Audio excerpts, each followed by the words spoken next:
and a run scored. Makes ball 1. Coming into last night's game, Lofton was 1 for 12.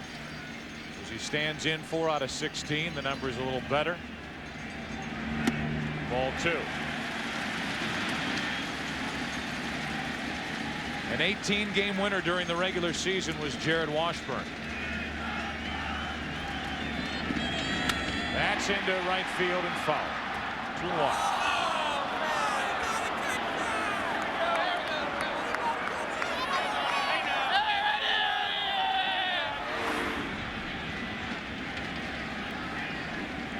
Heel of the glove, Tim. Yep. Got to make that play. Base hit left field. Lofton on to start the night for the Giants.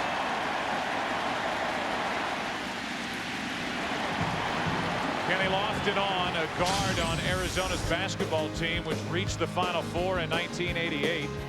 Lofton had 200 career steals and was a teammate of Sean Elliott and Steve Kerr. He did not play baseball until his junior year.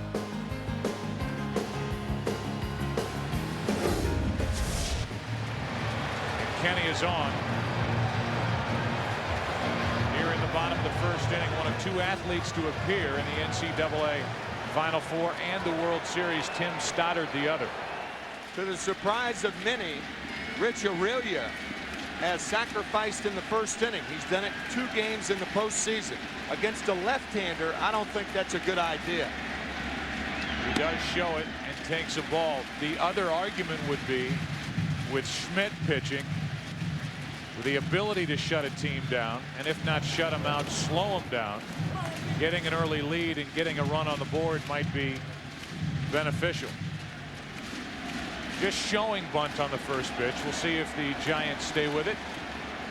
Change it up. The 1-0 delivery. They change, and Aurelia flies one into right center field. Long run. Erstad makes the catch, and Lofton is all the way around the second base bag. A race back, and he's there with 1 out.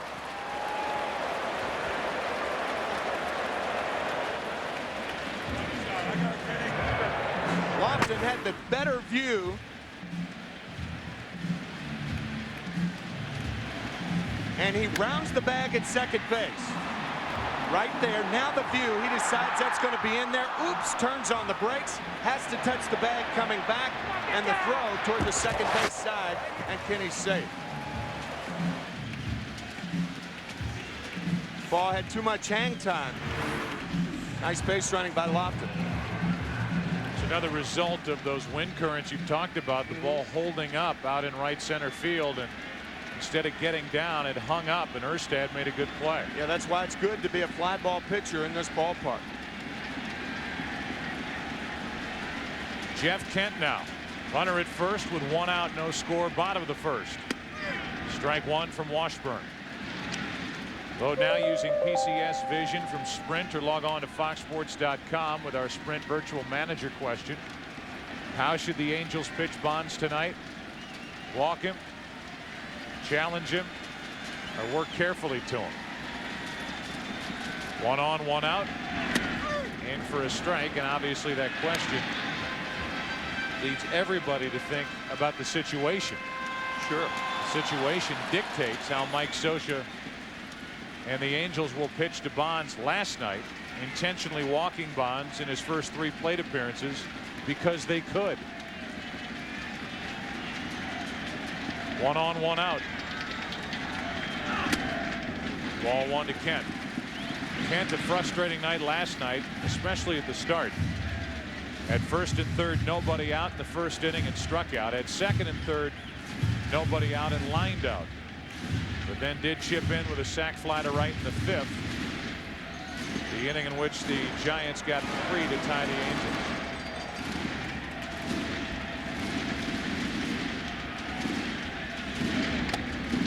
Two and 2.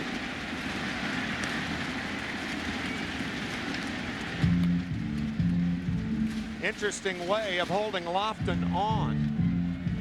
Getting off the base. The New York Mets, Bobby Valentine, that is the way he preferred his first baseman to hold runners on. Kenny kind of trying to peek around the right side of Spezio. Just missed from 0-2 to 3-2.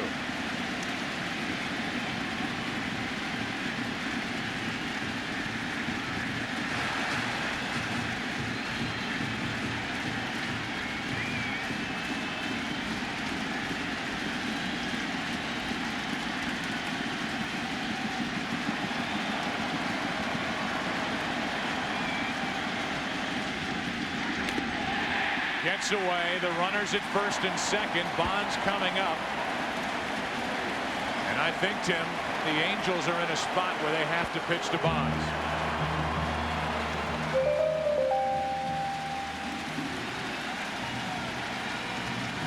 The answer to the question, challenge him, and in this spot with 1 out in the inning and the runners at first and second, I think they will at least pitch carefully, but come after Barry Bonds here in the first. Well, a couple of things. Why wasn't Kenny Lofton running on that 3-2 count? Probably if Kent struck out, they wanted Lofton at first base. But if you can walk Bonds first and third with 1 out, as the Angels did twice last night, why can't you walk him first and second with 1 out?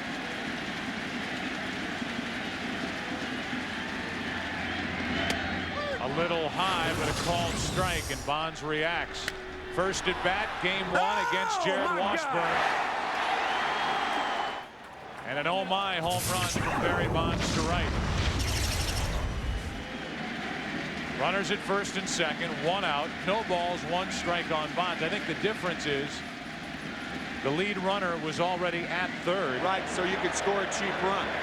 As opposed to here, you're forcing the runner over to third and giving Santiago the easier RBI chance. 1 ball, 1 strike. The Angel infield defense is different tonight. With nobody on, or a runner on at first base only, Troy Glass would be at the shortstop position. The 3 infielders on the right side. So instead of having the left field area open, the shortstop area is open for Bonds. 2 balls and a strike. The reason Glass has to man his position is just in case Kenny Lofton runs, but he's not likely to run right here with Bonds up.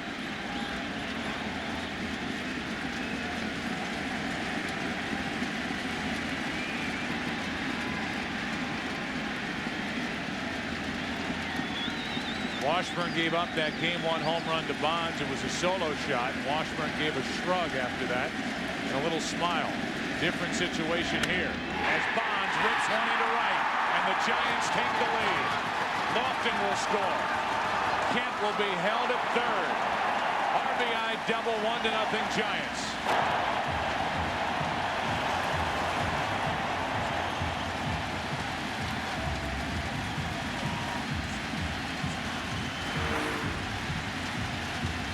Jared Washburn changes speeds on his fastball by gripping the ball just a little bit tighter. He throws from 85 to 93. This was closer to 85 than 93. And that's why Bonds able to pull it in the corner, and Lofton scores easily, with Kent going to third in the same fashion.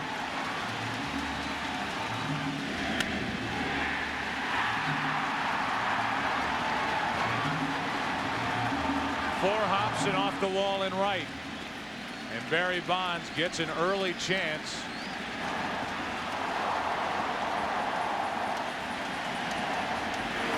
The reaction from Washburn now at second and third, 1 out, and Santiago into left field. Kent will tag.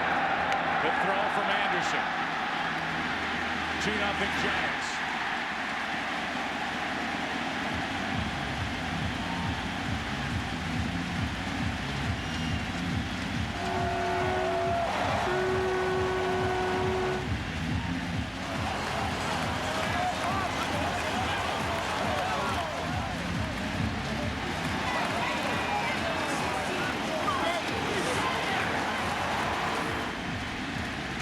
Santiago.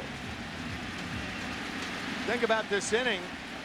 Not only was it important whether to pitch or walk Barry Bonds, it turned out maybe a walk would have been more prudent, but the walk to Jeff Kent really set up this 2-run inning. I was thinking the same thing. as you watch Kent score rather easily on the throw by Anderson. You can say what you want about Bonds hitting the RBI double, but what set it up, as Sanders will draw a walk here to put 2 on with 2 out, what set it up and put Bonds in a position to get a pitch to hit was Washburn losing Kent from an 0-2 count, running it full, and then bouncing a 3-2 pitch in to set up Barry Bonds. So an intentional pass here in the first inning, not to Bonds, but to Reggie Sanders. That'll bring in JT Snow.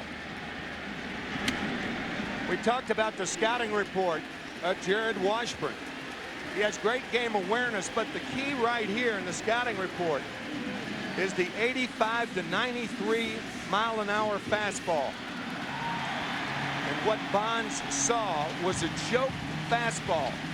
And because it was slower, then Bonds was able to pull it. That was more 85 than 93.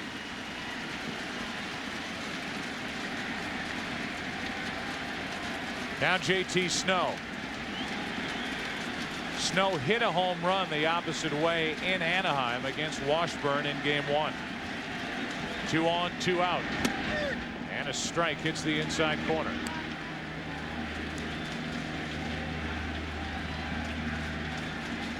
JT Snow in last night's game got the leadoff base hit in the 8th inning against Francisco Rodriguez and scored the winning run on the 1-out hit by David Bell.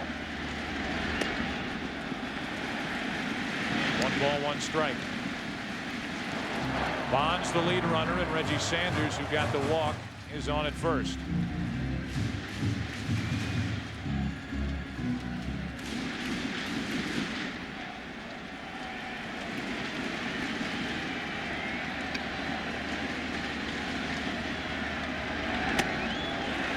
Two and 1.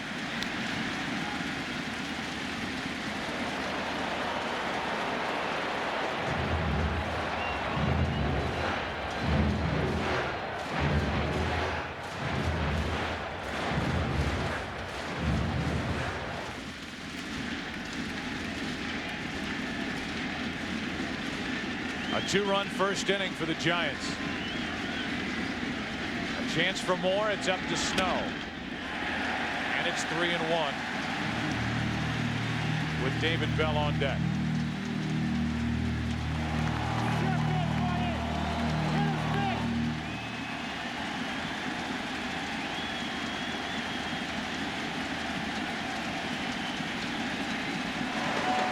This could be a similar pitch on which JT Snow hit the home run in Anaheim. Fastball away.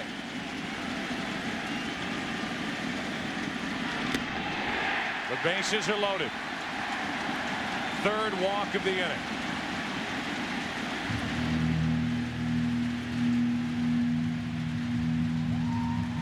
David Bell will be the hitter. Bud Black is out to talk to Jared Washburn. Last night, the hero was Bell, coming up with a rare hit against Francisco Rodriguez, scoring JT Snow to make it 4-3, and that's how it ended. And now Bell with a chance to make this a huge first inning for San Francisco.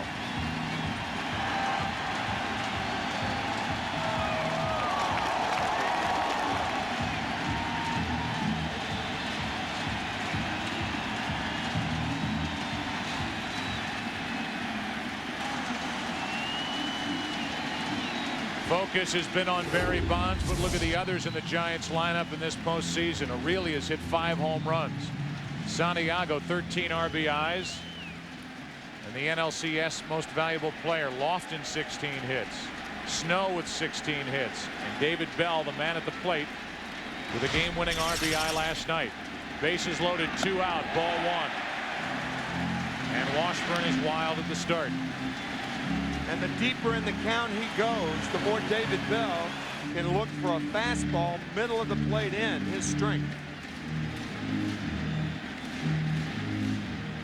Bonds, Sanders, and Snow, the runners.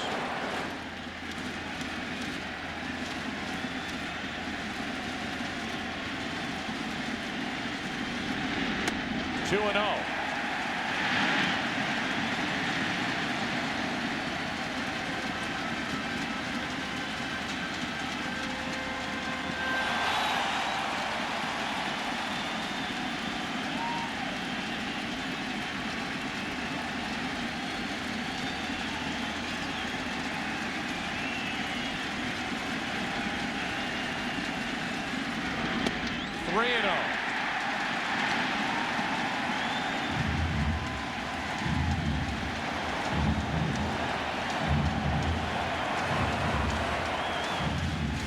Normally, with the pitcher on deck, you would be hitting 3-0, but the bases are loaded. No place to put Bell. So Bell will be taking here, one would assume. 3-1. On deck is the pitcher, Schmidt.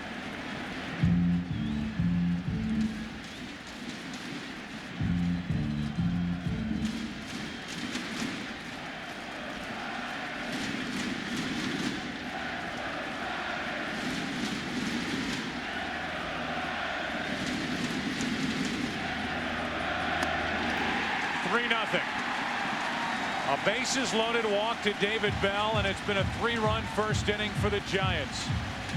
Prior to that at bat, Bud Black paid a visit to his left-handed starter Washburn and had this to say. Pick that leg up, bring it over the rubber. Gather yourself. Yes. Put your eyes on the glove. All right? Yeah. This is where you got to make a couple pitches now. You got to keep it right here.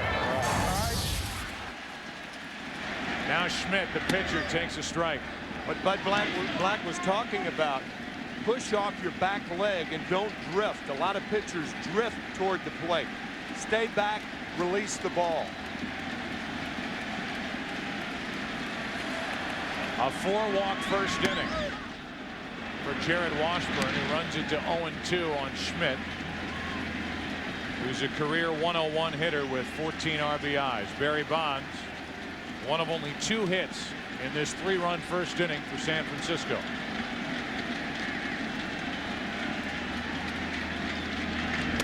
Inning over, but not before the Giants come up with 3. A hit by Lofton, a walk to Kent. Barry Bonds with a ringing double into the right field corner. A sac fly by Santiago and a bases loaded walk. And after 1 in Game 5, 3-0 Giants. 3 runs put up by the Giants in the first inning. Now the second. The Angels will have Spezio, Kennedy, and Molina. And Spezio after the first pitch, strike 1. Scott 5 hits, 15 trips in this World Series. You see that postseason average of .362.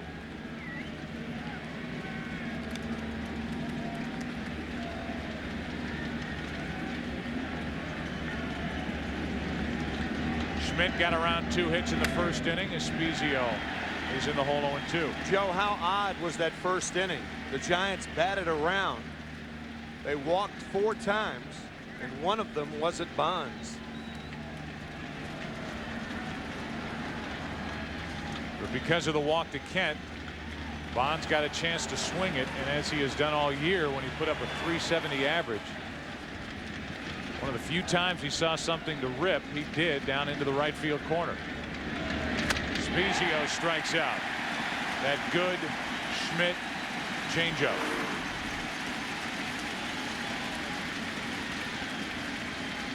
When hitters have to cope with both the fastball that hard and the changeup that slow, it's tough. 3 strikeouts now for Schmidt. Now it's Kennedy, who didn't start in last night's game, but came in the 9th inning as a pinch hitter for Gill. Took the first pitch from Rob Nen and singled into right. It was the tying run on base, but Fulmer bounced into a game-ending 6-3 double play. And a leg straightener from Schmidt makes it ball 1.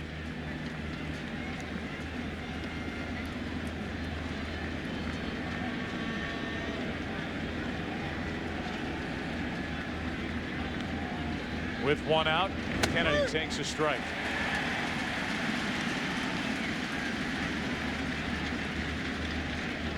You look ahead in this World Series and really question marks on each side with regard to their starting pitching selections.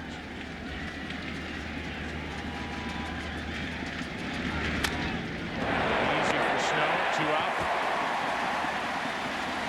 Anaheim has Kevin Appier slated to go in Game 6 on Saturday night. You remember Apier couldn't hang on to a 5-run lead and lasted only 2 innings in game number 2, a game that the Angels eventually came from behind to win 11-10. And then if there is a game 7, you've got San Francisco with Livan Hernandez scheduled to pitch. He lost 16 games this season and lasted only 3 2/3 in game 3. Molina fouls it away, strike 1. If there is a game 7, it's a Brunswick stew. Both managers will throw everything in the pot. There's an option for San Francisco, Reeder, and an option for Anaheim, Lackey. 3-0 here in game 5 with the Giants on top. We're in the second. 1 ball, 1 strike. Game 7 of the World Series. Every pitcher's a reliever.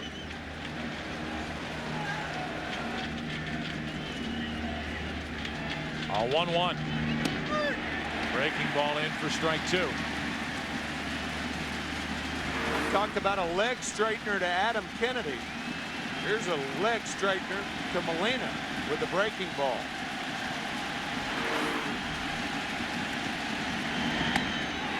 Inning over. Strikeout number 4 for Schmidt. Giants bat, bottom of the second, up 3-0. For everything else, there's MasterCard. Up above, the Saturn light ship. Saturn and its retailers hope you're enjoying Fox's coverage of Major League Baseball's 2002 World Series. Top of the order for the Giants, Lofton, Aurelia, and Kent against Washburn. Lofton singled in the first, and he pops it up here in the second. Playable, Eckstein, long run, can't hang on. And he almost disappears behind the tarp. He had the farthest way to run, and off the heel of the glove. It would have been a very difficult play for either Anderson, the left fielder, Glaus, or Eckstein. And David reaches too far. No error on the play. He had the best angle and dropped it. Now Lofton takes strike 2. Jared Washburn tied a record with the 4 walks in the first inning. It's happened 10 times now. You would have to believe that nerves have something to do with that throughout history. As an 0-2. Lofton, another hit. 2 hits tonight, 3 last night. Starting the inning well for the Giants with Aurelia, Kent, and Bonds coming up. The final piece to the Giant puzzle this year. Brian Sabean, the general manager, picking up Kenny Lofton with postseason experience on July 28th from the Chicago White Sox. We said earlier in the playoffs that no matter what the 2 kids do, that Sabean and the Giants gave up to get Kenny Lofton. The Giants end up winning the World Series and Lofton's a big part of it. That trade will always be justified by fans in this area. Sure. Brian Sabean, also unsigned past this year, as is the manager Dusty Baker. Sabean has been very open about the fact that he wants to remain here with San Francisco. Aurelia into right center field, diving catcher, stand 1 out.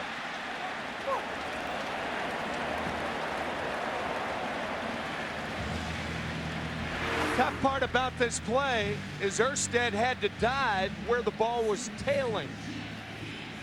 Ball hit by a right-hander, tailing into right center. Nice play, Darren Erstad.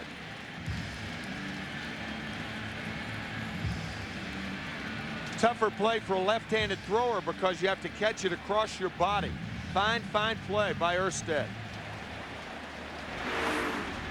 Gene Klein's the hitting coach. Thought Aurelia had his first hit of the night.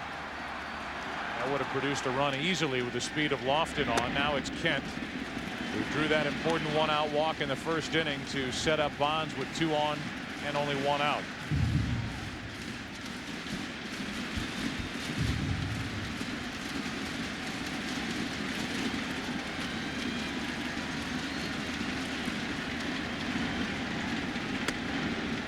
2-0.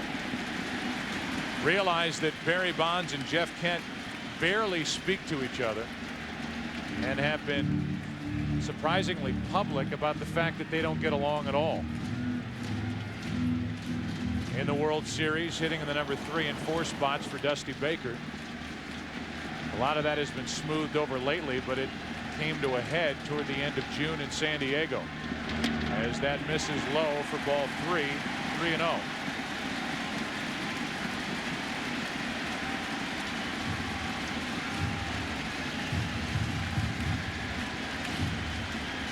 Two difficult personalities, and the two clash in the clubhouse, but fit well for each other in this lineup on the field. And a 3-0 is in for strike one. Yeah, you don't have to like a teammate if you like what he does on the field.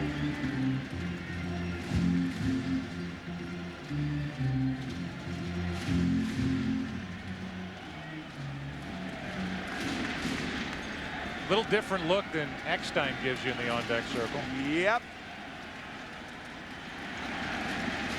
1 on, 1 out, 3 balls and a strike. Kent into right field, well hit. Back is Salmon. Off the wall. Lofton will dig for third. They will hold him there. Second and third, 1 out. And first base is open with Bonds coming up. A double by Kent, opening up first base. Tough right field to play. We talked about the wind currents last night. Fortunately for the Angels, it comes off the padded wall, hits Salmon in the right thigh, and stays there. Because of that, Lofton, who's not sure, only goes to third. And here comes walk number 24 of the postseason for Barry Bonds. And no arguing this decision with the 12th intentional pass being handed to Bonds. It's already 3-0 San Francisco. And these seats are filled with fans who have brought chickens with them to the ballpark.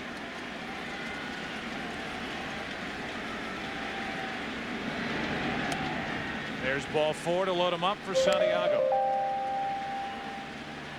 Our Sprint virtual manager question, with Washburn struggling here in the second, should Scioscia get the bullpen going?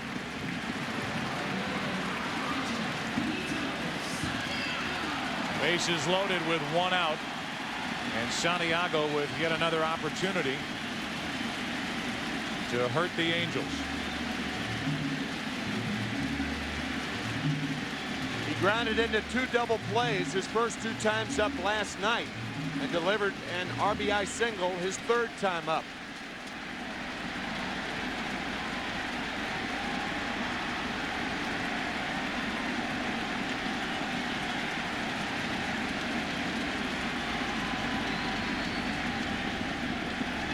Thing about Washburn, he only threw 8 ground ball double plays during the season. Again, a fly ball pitcher.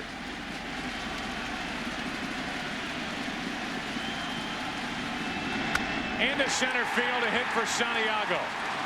Into score is Lofton. The throw to the plate. Kent is safe. The runners move up to second and third, and it's 5-0 Giants.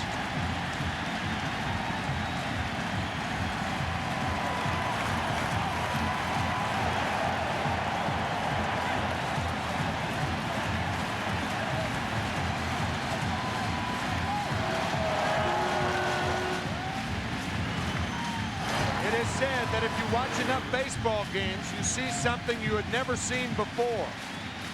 And on this play, I see something that I've never seen before. The underthrow of Molina hits Reggie Sanders, who is telling Kent to get down on the right foot. Check this out. Joint. Now Sanders gets to swing the bat with runners at second and third, and the infield end.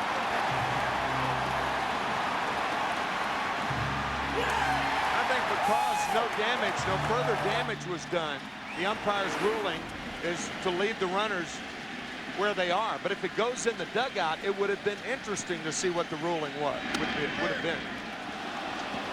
1 ball, 1 strike.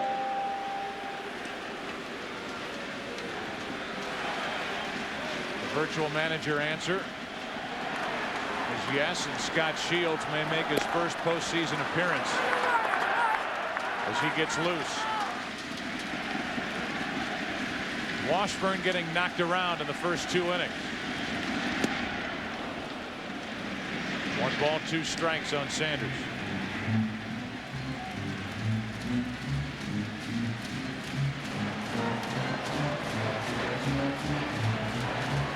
Off Santiago's bat, a single, 2 RBIs, E8 on the throw that got away to allow Santiago to get down to second base. 2-2 on Sanders. You have a 5-run lead on a ground ball to the infield, even though the Angel infield is in. You really should send the runner from third base. Got a left-hander on deck. You have a 5-run lead. You're willing to take a chance.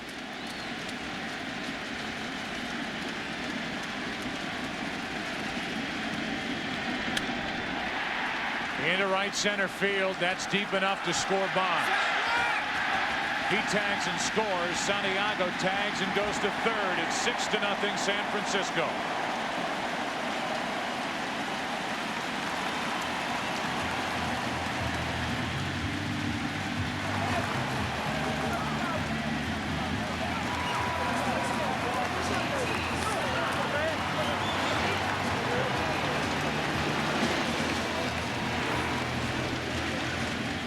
In game 3, the Angels batted around 2 consecutive innings.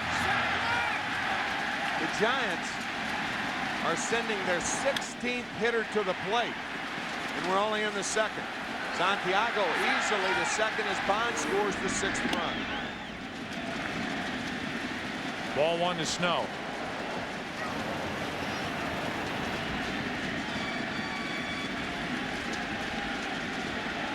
Runner at third, 2 out.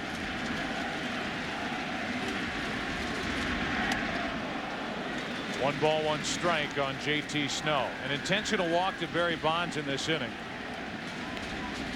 And then a 2-run single by Santiago, who was 8 for 22 following a Barry Bonds walk in the postseason with 11 RBIs. Strike 2 to Snow.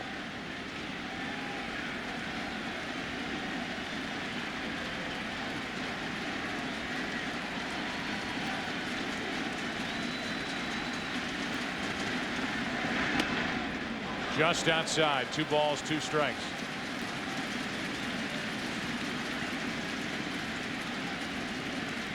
RBIs in the first by Bonds, Santiago, and Bell. And here in the second by Santiago again and Reggie Sanders. Snow trying to pick one up from third with 2 out. He had a good rip.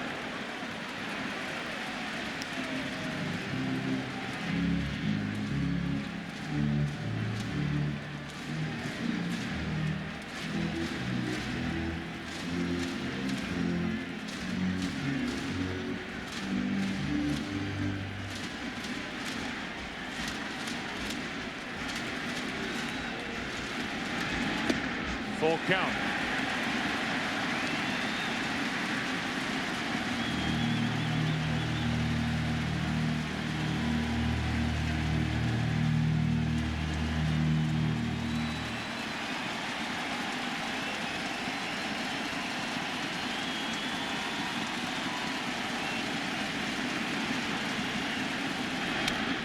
Should end the inning.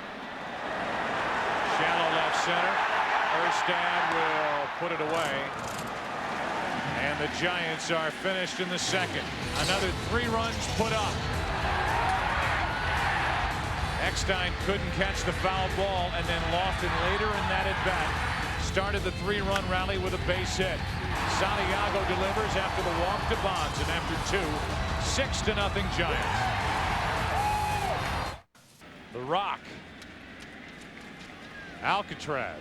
Kind of reminds you of April 15th. Make sure you pay your taxes. Here's Jared Washburn, the pitcher, staying in to hit. Ball one high from Schmidt. Washburn, a career 5 for 14 hitter. 357 average, 2 RBIs, and a strike on the outside corner.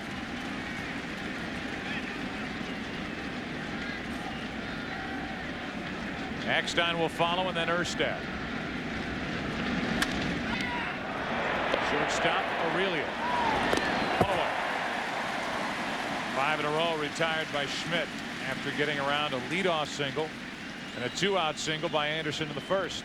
Only in the 3rd inning, and with Mike Scioscia allowing Washburn to hit here in the 3rd. He is certainly concerned about the bullpen, the overuse of the bullpen, even though they have the off day tomorrow. But Washburn, a good hitter. We even talked about it between innings, saying maybe it would be right to allow Washburn to hit and then still bring in Scott Shields. That way you save a pinch hitter in case you get close. Eckstein with 1 out. Takes the ball. Erstad next.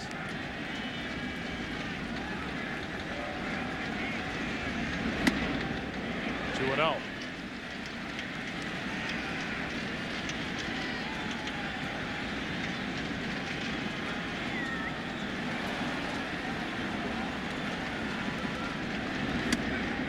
That's wide. 3-0.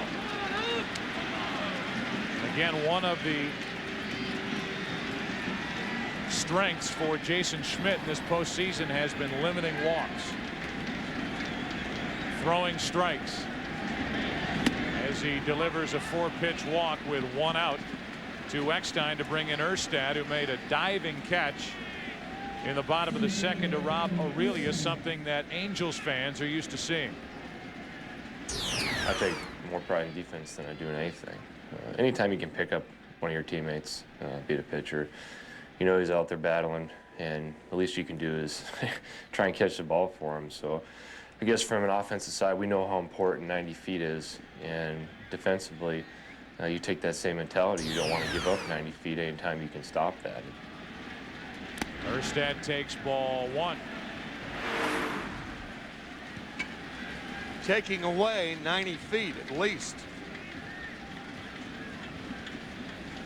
That was the catch on Aurelia in the bottom of the 2nd.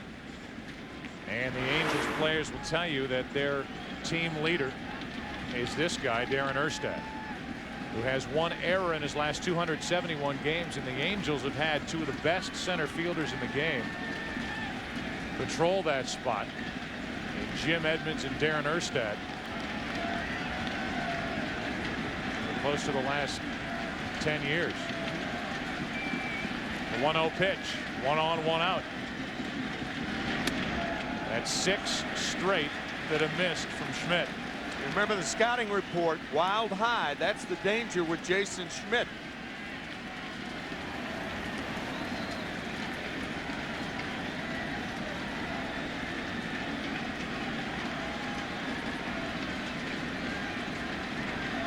Runner going on a strike right down the middle, and Eckstein figured that Schmidt wasn't paying any attention to him and just steals his 2nd base of the postseason. David Eckstein's mom and dad are teachers in Sanford, Florida. And Mike Scioscia, before the game, talking about his intelligence. His mom and dad have taught him well.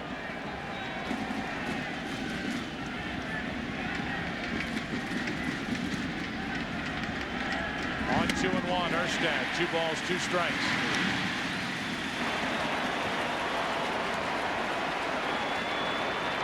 Often referred to as the brain. And 3 of his siblings have survived kidney transplants. Remarkable result. The guy who was put on waivers by the Red Sox in the year 2000. His Now the kickstarter in this lineup for the Angels is Erstad waits. And a little jam shot. Shallow left, might drop. It does for a hit. Eckstein will hold at third. First and third, one out. A walk, a stolen base, a floater into left, and Salmon's coming up. The Giants came from 5 runs down against the Angels to take the lead in game 2. Now the Angels trying to do the same thing, even though they trailed by 6. There is no defense in the world that can allow a player to catch that ball.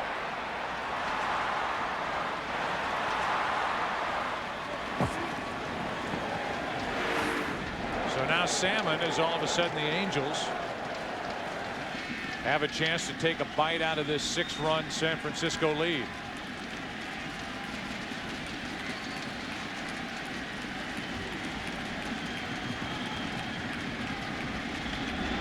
Good pitch on the outside corner, strike one.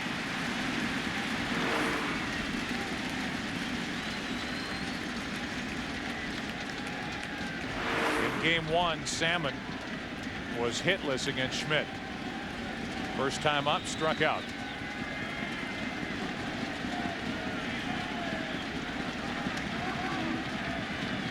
Runners at the corners with one away. And in the dirt. Scooped up by Santiago. 1 ball, 1 strike. And in game 2, Joe, World Series fans and baseball fans will remember that Reggie Sanders hit a 3-run home run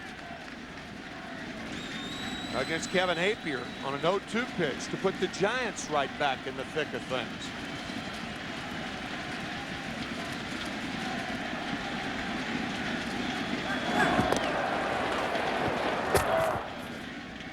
Doesn't seem to matter what the score is, what the situation is. Mike Scioscia turns his base runners loose. Erstad, a guy that he trusts, and Schmidt is not going to fall asleep this time as he did with Eckstein on earlier in the inning.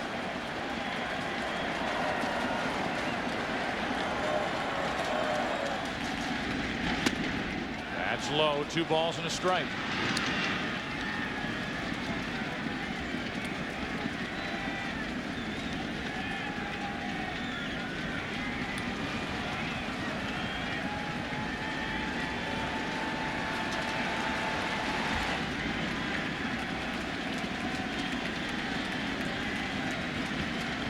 Top of the order, setting up the heart of the order for the Angels here in the 3rd inning.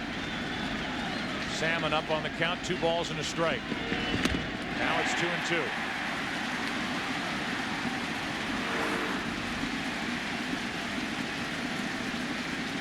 That was a 2-seam fastball, usually down in the strike zone. 4-seamer is up in the strike zone.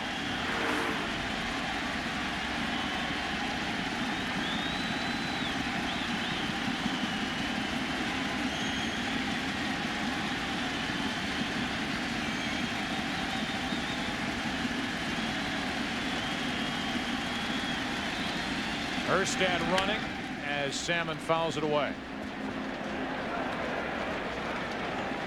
Have you seen a more aggressive team on the bases in the postseason than the Angels? No, not.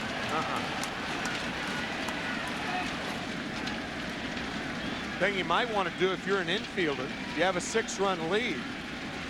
If the runner runs, hold your position. Don't cover the bag. In essence, you're giving up the run on third base in Eckstein, but you're trying to prevent the big inning.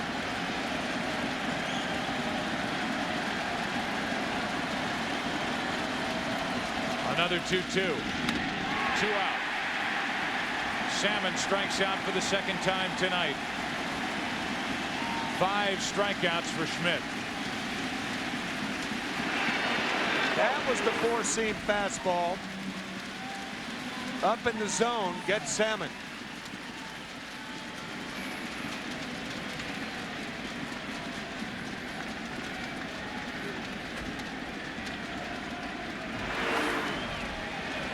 Now the inning is up to Garrett Anderson for the Angels.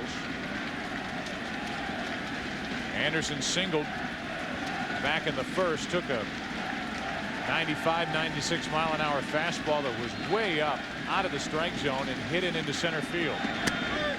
That's strike one.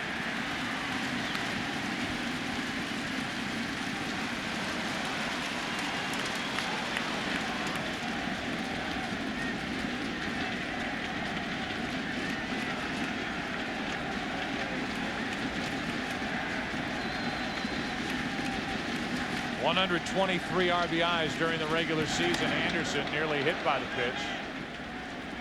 Gets away, but not far enough for Eckstein to score. That's ball one. Santiago fortunate to just have the ball hang up in the web to slow it down.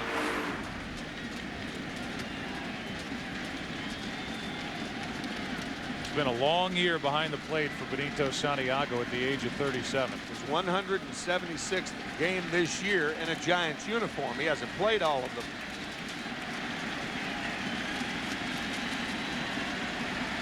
Throw over, and there's stand back. There's that very deceptive throw over given by Santiago. Might as well just yell it out. Yeah, just, yo, Jason. Yo, Jason. Short to first. Here's a 1-1 to Garrett Anderson, first and third, 2 out. Another changeup from Schmidt. And the Giants are a strike away from keeping it 6-0.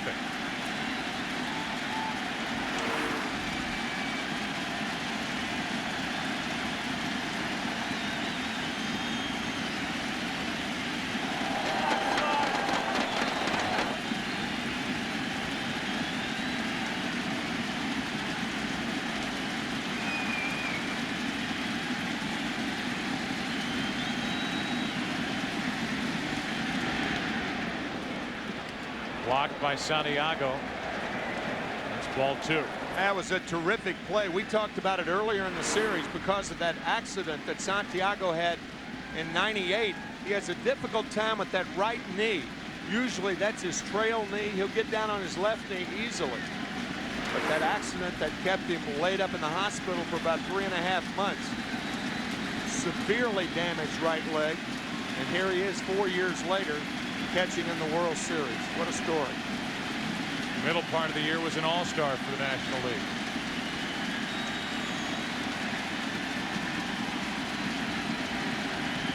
Garrett Anderson, first and third, 2 out. Into right field. Sanders inning over. Jason Schmidt into and out of trouble. He's racked up 5 strikeouts. He has shut out the Angels on 3 hits. And after 2.5, 6-0 San Francisco. This way. You're not going to believe this. What was stolen? Everything. Payroll, R&D, customer records, all the assets. How could they get everything? I don't know. You're the cops. The room is completely empty. All the assets were in this room? Everything. Ned, the servers, they stole all our servers. No, we moved everything onto that one. It's going to save us a bundle. I sent out an email. IBM e-servers running Linux. What's a server? They can save you a bundle.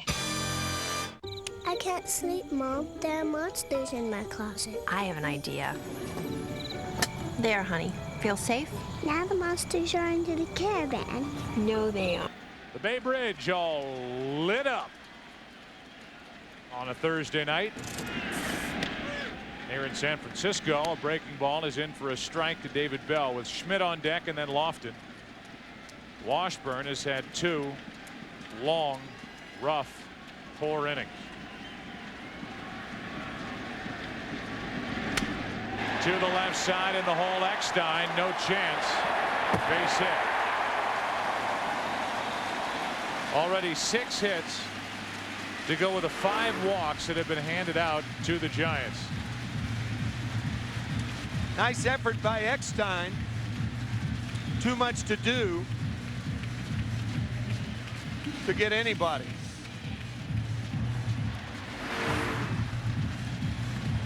Maybe running through your folks' minds that would Schmidt bunt right here with a 6-run lead? Absolutely. It's only the 3rd inning. The Angel offense. Giants have seen how important that offense is. Good bunt by Schmidt. Down to second, Bell. Sacrifice good, 1-4. October's magical matchups continue this week with Fox NFL Sunday, beginning with America's #1 pregame show. Then it's history in the making as Emmitt Smith needs just 93 yards against the Seahawks to break Walter Payton's all-time rushing record.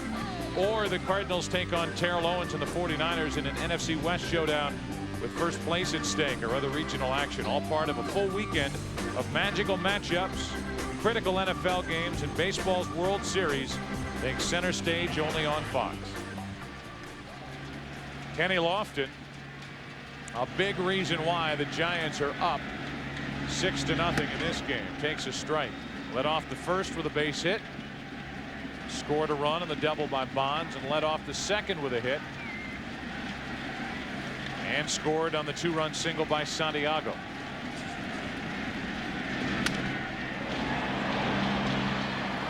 Adam Kennedy takes care of Lofton, 2 away.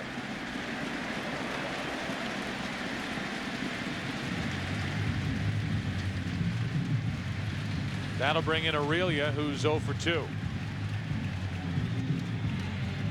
Aurelia and Schmidt, the only two not in on the fun so far for the Giants, and even Schmidt got down a bunt in this 3rd inning.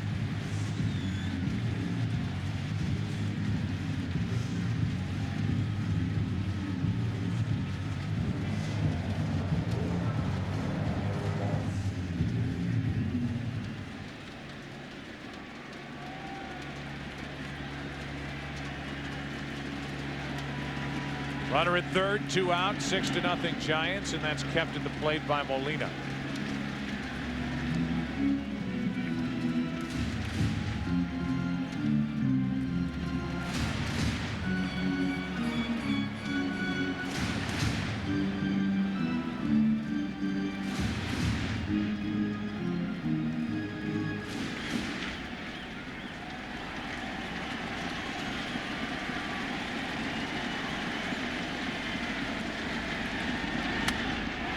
Into center field, well hit.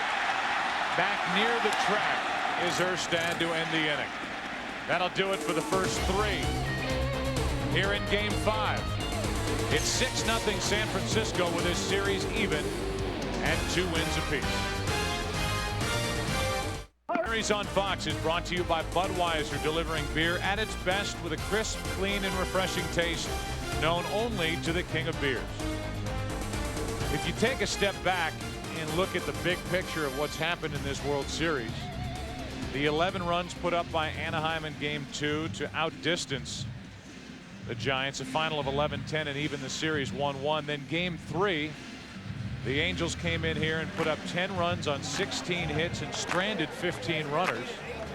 Only the 3rd team to score 10 or more runs here at this park against the Giants this year. And it looked like the Angels were going to have their way here in San Francisco. They get out to a 3-0 lead early last night. But then from the 4th inning on, the Giants pitching staff faced the minimum. And tonight, they've shut down Anaheim in the first 3 innings and lead 6-0 while they start to put up the runs. It's been a complete reversal as Gloss takes a strike. And we're underway in the 4th inning. Gloss, Spezio, and Kennedy. Molina, the number 8 hitter, if anybody gets on, and then the pitcher's spot. No balls, 2 strikes on Gloss. Some of our opening remarks before Game 1, considering the pitching on both teams, obviously the bullpen's very, very important to Mike Scioscia, to Dusty Baker. But last night, a gutty performance by Kirk Reeder after he gave up 3 runs in the 2nd and 3rd inning. But the starters in this series have not done well at all. The Giants enter, even though Schmidt tonight is strong, but the Giants enter tonight with their starters an earned run average over 9, and the Angels with their starters an earned run average over 8. That's got to go up with 6 runs scored off Washburn. Leading off in the 4th inning, Gloss strikes out. 6 strikeouts for Schmidt.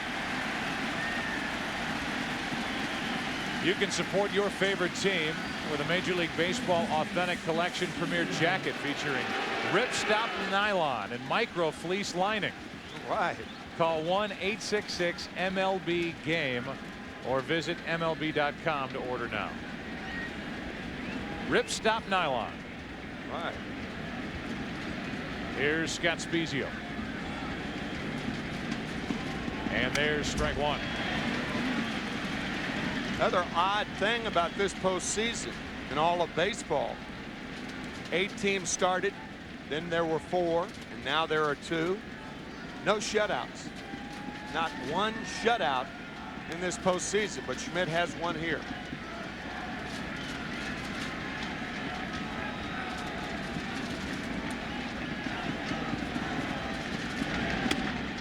One ball, one strike. On top of that, coming into the World Series, in every series, division, LCS, the team with the home field advantage going into the series lost. The Angels with a home field advantage going into this World Series, and the count 2-1.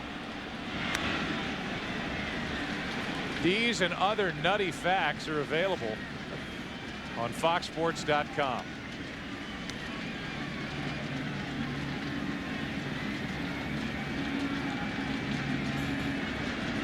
Here's a 2-1 to Spezio. 2-2. We have more nutty facts. Last night ended the players' participation in the money that they will earn in the World Series. The players only participate in the first 4 games. Bud Selig, well aware of that.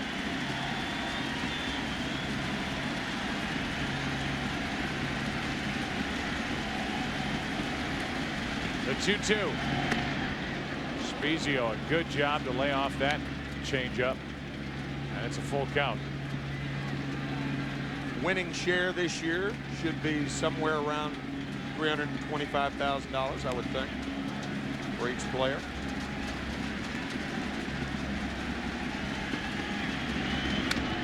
Spezio stays up there. What was the winning share back in the 60s? 1964, $8,600. Don Fear knows that in the white sweater there. It's gone up dramatically since 1964.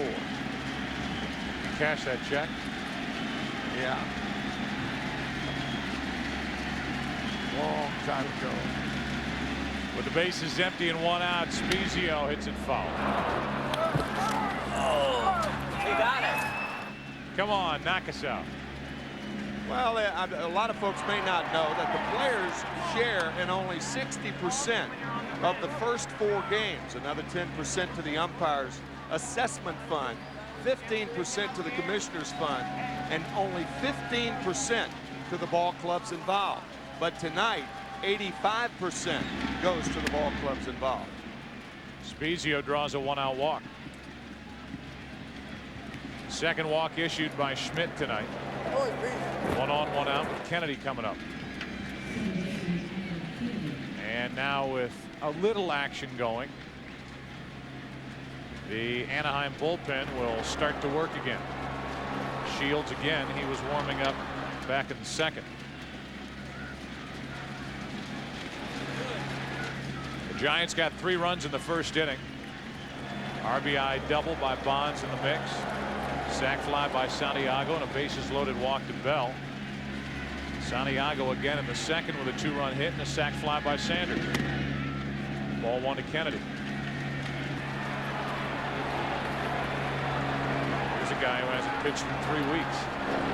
Scott Shields, as Dave Righetti will jog out and talk to Schmidt.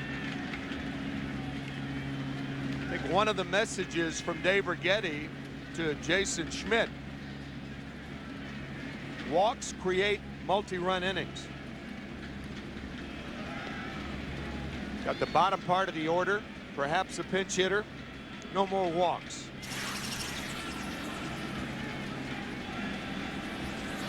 This Sunday, Emmett goes for the record against the Seattle Seahawks, 93 yards shy of the NFL's all-time rushing record.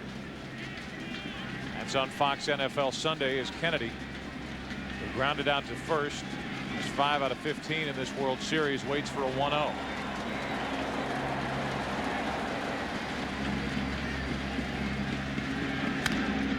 One ball, one strike. Terrell Owens with a Sharpie tucked in his sock and a hat on, hanging out here at Pac-Bell Park.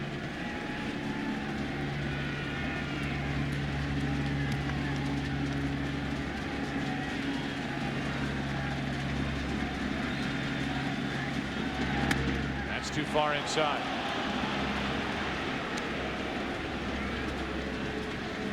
Did that incident get you all hot and bothered with Terrell Owens signing an autograph? When he signed the football? Nah.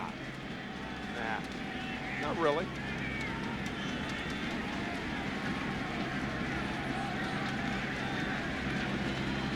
Man, they're talking about you on Fox. Terrell, get your Sharpie out right now. Here's a 2-1. That's foul. 2 balls, 2 strikes.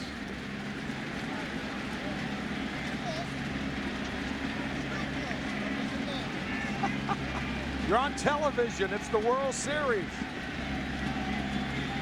The lady in front of him.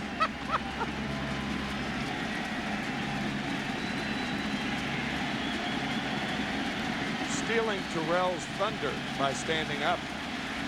The guy's on TV every weekend, and he's all charged up about getting on TV. 2 balls, 2 strikes, 1 on, 1 out. Schmidt to Kennedy. A foul ball. Kennedy has got one of the more unique swings. Not a big guy, but he has a full-blown uppercut swing.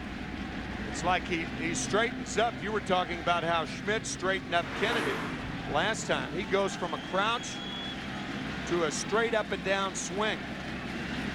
Seems to swing over a lot of pitches. That's why he hooks a lot of balls in the first base dugout. Another 2-2 from Schmidt. Like that. Sounded like Kennedy broke his bat, and he did. He'll go get a new one. And is in no particular hurry to do it.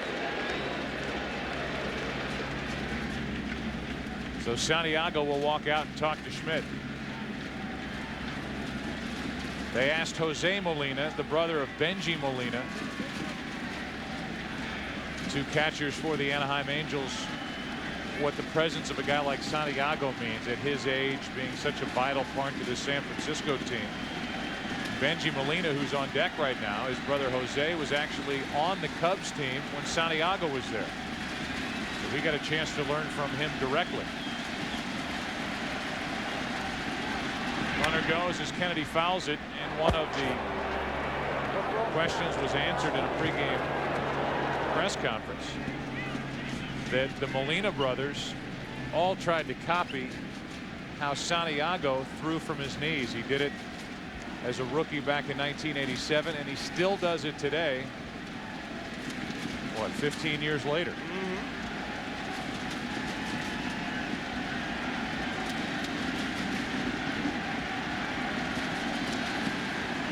One on, 1 out, 2 balls, 2 strikes. Kennedy trying to fight his way on. It's the 2nd out and the 7th strikeout victim for Schmidt. You don't see too many hitters swing through a low fastball, but it gets Kennedy.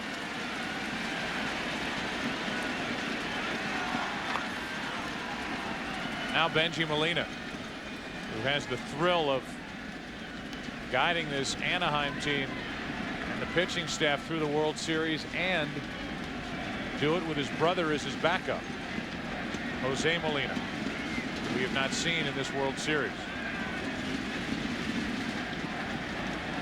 1 on, 2 out.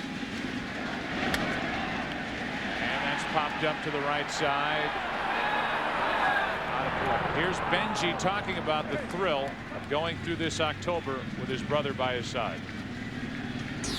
you go back and think about when you were little kids and you're playing Nintendo and you're playing outside in the yard, you don't even imagine you're going to be in the same team in the World Series. I mean, it's something else. It's an experience that I hope it lasts forever. And I know it will. So it is something out of space, man. It's great. No balls, 1 strike. Benji pops it up, and that'll stay in play. Kent wants it. Kent has it. And the inning is over. A 1-out walk to Spezio. And now the Angels have left 5. It'll be Kent, Bonds, and Santiago for the Giants in the bottom of the 4th. They lead it by 6. Jeff Kent first up, bottom of the 4th. And a check swing. He didn't go. Ball 1. Kent, then Bonds, then Santiago. Giants getting exactly what they hoped for out of Jason Schmidt. The Angels are not out of Jared Washburn as Kent gets under one and flies into Salmon and right. 1 away. We talked about what happened back on June 25th in San Diego between Jeff Kent and Barry Bonds. For fans watching the World Series and aren't familiar with the history between these two, the 2000 NL MVP and the 2001 NL MVP came together at the end of the 2nd inning. Kent had come into the dugout and was critical of David Bell on a throw that he made in a double play situation. Bonds sticking up for David Bell, and the two came face to face. They had comments made to the press about one another, and to be honest with you, Kent is more public and open about not getting along with Bonds and vice versa. Kent has done long articles and made comments, not shying away from the fact that the two who anchor the 3-4 spots in this lineup don't really speak. The 2-0 pitch, Bonds. 2 balls and a strike. In fact, Barry Bonds has said on the record that he believes and really hopes that the Giants will sign Jeff Kent. That's right. To a contract extension. He's a free agent at the end of the year. The 2-1 pitch. Check swing and a little pop-up into left field for Karen Anderson. And Bonds retired for the first time tonight. That was Stan Conti, the trainer, by the way, who was between Kent and Bonds. I think people had a tendency to think that there was more to that because it was so public. But there are an awful lot of, and they genuinely do not like one another, but there are an awful lot of things that go on between teammates over the course of a season that are never made public. Things in the clubhouse, things on team buses, on charters. 2 out, a strike is in at the knees to Santiago. The famous fight on the charter of the Athletics back in the early 70s between Angel Manguel and Blue Moon Odom. And they were struggling, potted one another, had each other in a vice grip. Reggie Jackson said, "Leave them alone. Neither one of them are going to help us anyway." When Dick Williams tried to break it up, one of the great lines to defuse the whole thing. Said, "They're not going to help us. Let them go at one another." These two guys are obviously the two vital members of this lineup. And again, it goes back to, I think, the credit that Dusty Baker deserves running this team. Yep. And getting these egos and these personalities to get along well enough to be productive on the field. He gives everybody their space. We were in his manager's office tonight when he was handing back fine money that he took earlier in the year from one of his pitchers, who he didn't identify, but he said, "Look, I missed some flights in my day. This guy missed a flight or a team bus. He's won a lot of games. We're in the World Series. I'll give him his fine money back." And really, it's that touch that Baker has with these players that makes him invaluable to this Giants team. Santiago clubs one to left field. If it's fair, it's gone. It is foul.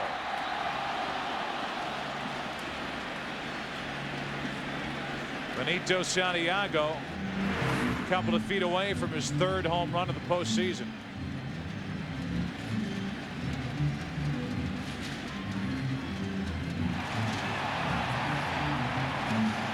Little body English. We also talked to Dusty about his policy in the dugout and on the field during batting practice and around this team. He has his young son Darren, a 3-year-old, around him when the team is at home. Darren, by the way, is 7-0, going on 8-0 when bat boying for the Giants. He says, I just like it. It keeps us loose in the dugout. I've always wanted to have a son, and to have a son around me in the dugout, these are days that I will never forget. Nor will Darren, the 3-year-old. He stays hot, and the Giants are on a roll tonight. They lead 6-0 after 4. Back after this from your local Fox station. You're in game number 5. Well, you look fantastic.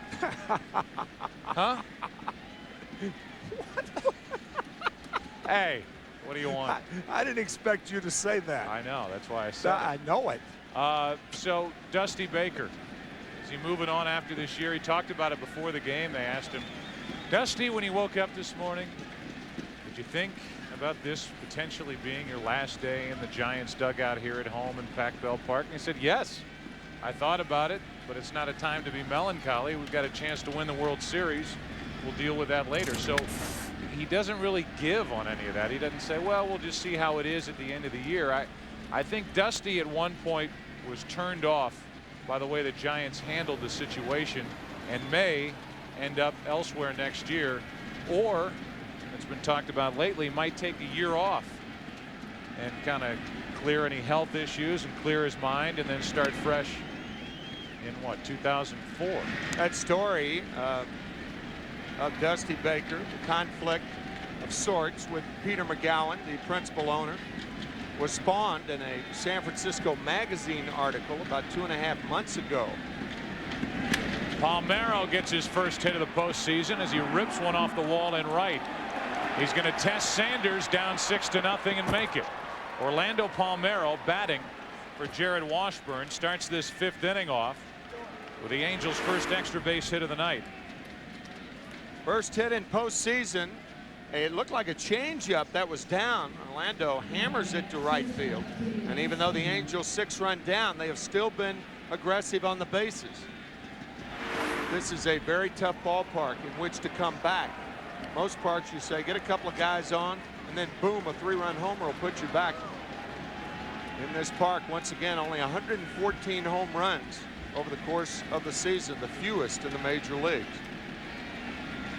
Runner at second with nobody out. Eckstein takes the ball low. Do I think Dusty Baker will be back?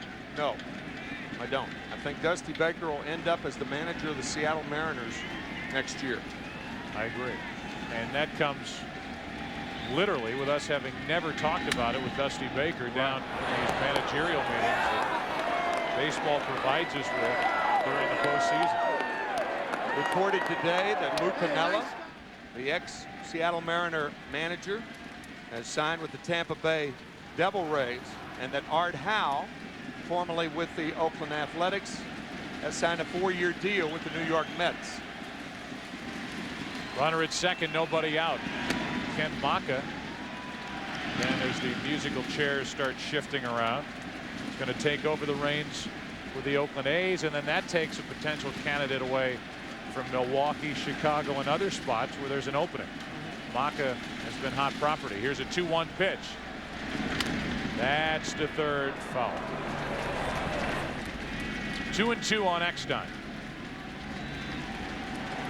It's going to be interesting to see if Baker isn't back, how the next manager, whoever he is, handles Barry Bonds with this Giants team, because Bonds is on his own program with 4 lockers, his own stereo system, his own recliner,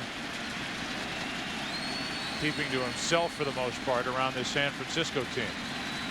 Here's a 2-2 pitch with a runner at second, nobody out. Another foul by Eckstein. Dusty Baker, tremendously popular in the San Francisco area. 10 years at the helm of the Giants. Outside of his father, he'll tell you the man who had the biggest influence on him as a baseball player was Hank Aaron. We got a chance to play with early in his career, and at one point batted behind Hank Aaron. Dusty Baker was on deck when Hank Aaron hit home run number 715.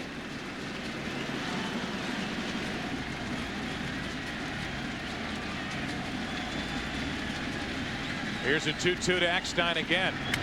And a third under the glove or off the glove of Bell to put 2 on with nobody out. A double by the pinch hitter Palmeiro. And now that ground ball, which finds its way into left field to put runners at the corners. Peck, peck, peck. Here come the Angels. First and third, nobody out. That ball took a tricky hop and over the thumb of the glove of David Bell. So it's going to be a hit because of that hop. Second hit for Eckstein, who's been on base 3 times tonight. Did a little shaggy move from Scooby-Doo, spinning his feet. His first couple of steps couldn't get there. And then that tricky hop. It is indeed a base hit, a double, a single, and now Erstad with Salmon and Anderson to follow as the Angels could make this interesting here in a quick hurry. First and third, nobody out. And that's driven into right field off the end of the bat. Palmeiro will tag and score, and back to first is Eckstein as the Angels are on the board at 6-1. A sac fly by Erstad.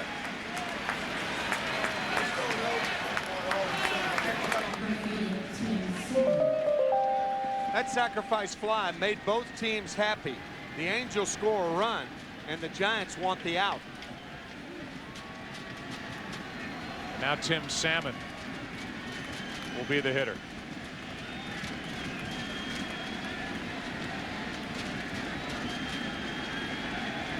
Salmon has struck out twice tonight. Last time he did it with runners at first and third and only 1 out. Up the middle, base hit.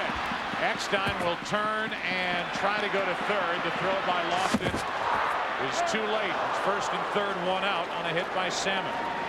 Taking advantage of the weak throwing arm of Kenny Lofton. The only part of Lofton's game, that in power, that he doesn't have. Kent diving for this ball, goes under his glove, and Eckstein makes it to third. High throw by Lofton, too much of an arc. Bit of a gamble, but not much. That jump from first base allowed him to get to third base. And with 1 out this early in the game, it's worth getting over to third. And it's first and third with Garrett Anderson and Gloss coming up. David Eckstein going first to third, as these Angels have done the entire month of October. Here's David Eckstein talking about it. That's something we stressed from day 1 in spring training, that if you ever have the opportunity to go first or third, you're going to take the opportunity. If you get thrown out, you get thrown out, but you always be aggressive. You don't ever want to stop at second when you can have the opportunity to go to third, and that comes straight from coach. Straight from Social. Excuse me, Joe. Anytime you have a ground ball between the second baseman and the bag, go to third. That's a rule of thumb. So it's first and third with 1 out, and Garrett Anderson at the plate.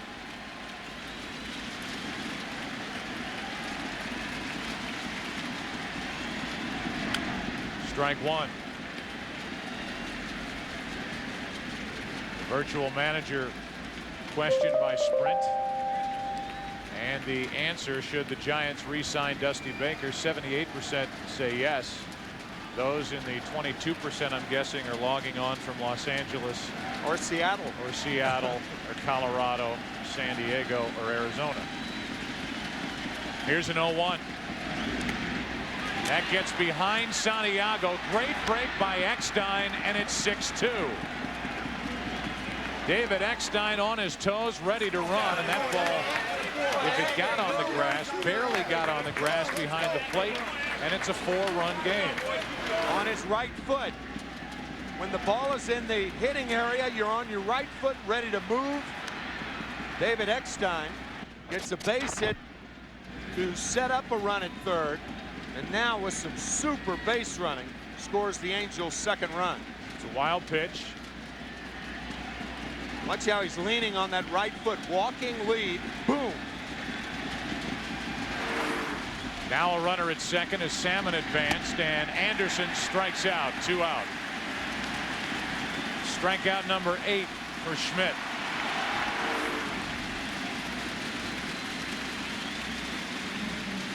So here the Angels score a run on a strikeout. Eckstein going to third, setting up going home on the wild pitch. So even though Anderson becomes the 8th strikeout victim, Eckstein created that run. Chad Zerbe, who was so good in game 2 for the Giants, getting loose. Now it's Gloss.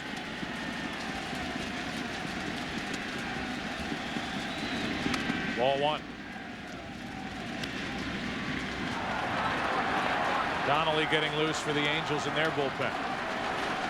It was Shields earlier. Now that it's a little tighter, only a 4-run game, Mike Scioscia is not going to run Scott Shields out there for the first time in a month. He has not appeared the entire postseason, and it's 2-0 on Gloss. What Schmidt was doing to Troy Gloss his first 2 at-bats, throwing him fastballs up and in. He has struck out twice swinging. Now it becomes a different matter because Gloss is ahead in the count. Salmon at second, 2 out. A 4-run Giant lead. What a swing by Gloss, and it's 2-1. Well, he just missed that fastball out over the plate. 7 home runs in the postseason. A fat one to hit, and fouled it back.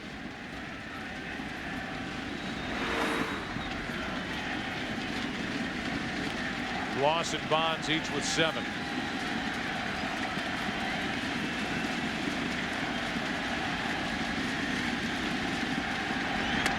Low, it's 3-1 with Spezio on deck.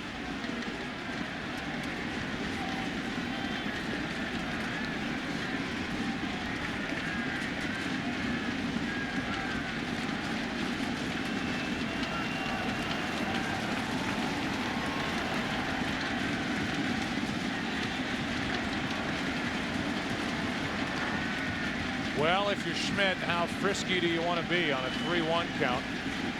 The guy who's hit 7 home runs in the postseason, leading by 4.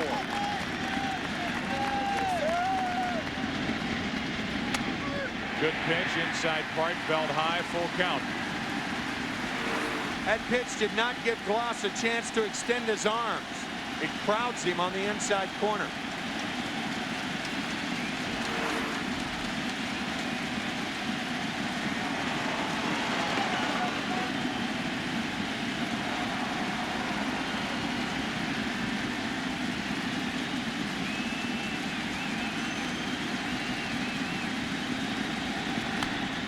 Pop back here.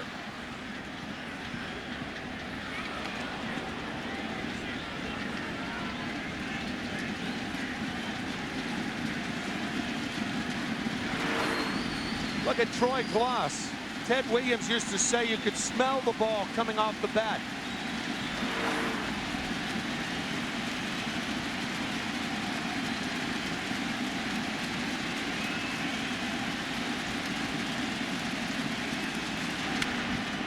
Drilled into left field. Back at the wall, off the wall. In to score is Salmon. Down to second is Gloss, and it's a 6-3 game. Only because of the roof of that car out in left field did that ball stay in play and not leave the park.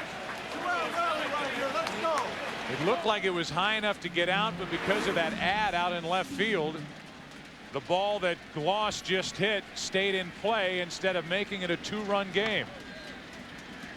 Let's see if that is the case. Maybe about rear view mirror high. Yeah. Yep. So it was over 3/4 of the way up the wall, but it stayed in. And now Gloss at second with 2 out for Spezio. And a hit could make it a 2-run game. Salmon with a hit in the inning. He scores on the double by Gloss, who hit a laser into left field.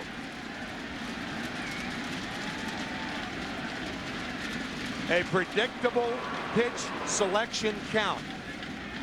Gloss fouled off the 2-0 pitch. He fouled off the 3-2 pitch before he hammered that double. I don't know how that one smelled, but it sure tasted sweet for Angels fans. Largest deficit they've overcome to win, 5 runs. The Angels have done that 3 times. That includes game 3 of the division series against the Yankees. That was in Anaheim with Messina pitching. It's a 6-3 game. Runner at second, 2 out, and a 1-0 pitch. Spezio off the end of the bat, foul. 1 ball, 1 strike. Oh, you mentioned the Yankees. It was the Yankees who trailed the Atlanta Braves in game 4 of the 1996 World Series in the 6th inning. They trailed 6-0. They scored 3 in the 6th, set it up for the Leyritz home run, and then won it when Wade Boggs, the last available regular player, walked with the bases loaded in extra innings to win it 7-6.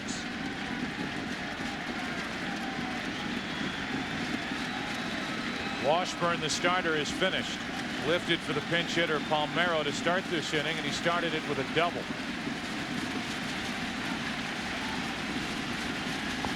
Eckstein, a big part of it again. And the 1-1. 2 balls and a strike.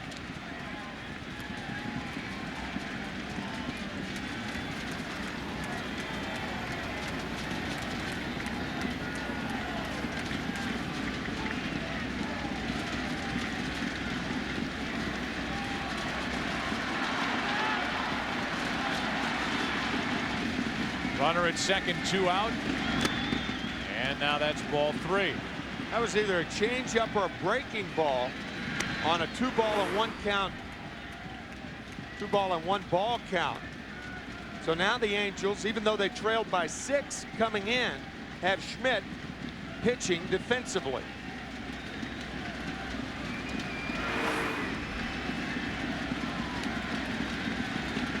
Already up over 100 pitches. This game is only in the 5th. The left-hander, Zerbe, is loose with the left-handed hitting Kennedy on deck. The 3-1 to Spezio. That's ball 4, down and in. 2 on with 2 out. Kennedy coming up, and Baker is coming out. That's the 3rd walk of the night by Schmidt, and that may be his last pitch of the evening. Dusty Baker has not made the call to Zerbe. Now he has. And that's it for Schmidt, who cannot get through 5 innings despite a 6-0 lead after 2. It started with a pinch hit double by Palmeiro. Eckstein involved. Salmon involved. Eckstein scoring on a wild pitch. And then Gloss. It's a 6-3 game, 2 on, 2 out. Zerbe coming in. Into the game, 2 on, 2 out. Adam Kennedy takes ball 1. Zerbe in game 2 was outstanding. He ended up going 4 innings out of the bullpen, allowing 1 earned run, 4 hits.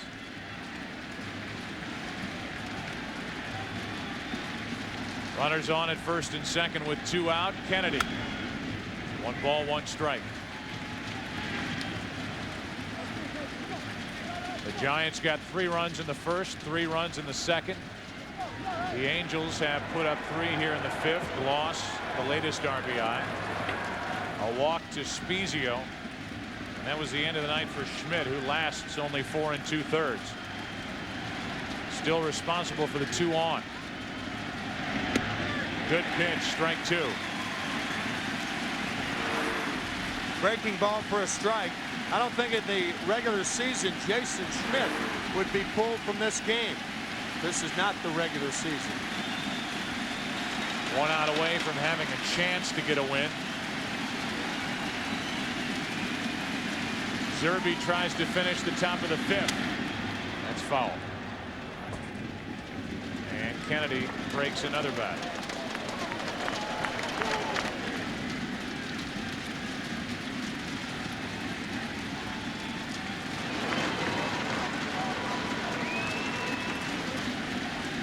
8th man to bat in the inning.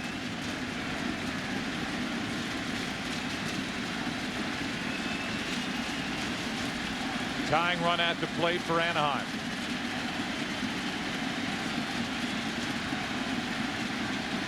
Kennedy with 4 home runs this postseason. Into center field, Lofton back, and the inning is over. The Angels climb back in it, knock out the San Francisco starter Schmidt. Zerbe gets the final out. A 3-run fifth for the Angels, who trail by 3.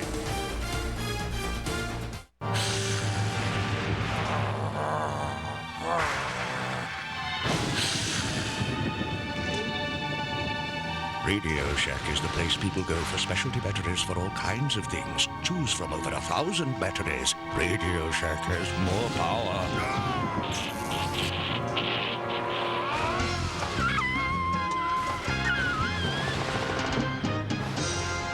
Radio Shack. Because we can!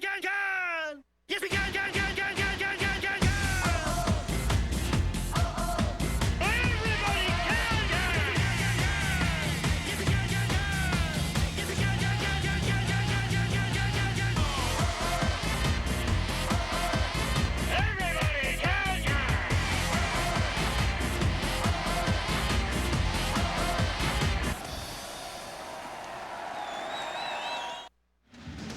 The World Series on Fox is brought to you by MGM's Die Another Day, starring Pierce Brosnan, rated PG-13. By Viagra, step up to the plate and ask your doctor if a free sample of Viagra is right for you. And by John Hancock, official sponsor of Major League Baseball. Brendan Donnelly takes over his 9th game this postseason after Washburn went the first 4. Our in-game box score brought to you by Chevy Trucks. The Giants' Lofton has been a big part of the 2 3-run innings. Jeff Kent with a hit. Barry Bonds with an RBI double. An intentional walk, 2 runs scored. Santiago with 3 RBIs tonight. And Reggie Sanders with an intentional pass and a sac fly. Here's Sanders now leading off the bottom of the 5th against Donnelly, as Molina is going to go out and talk.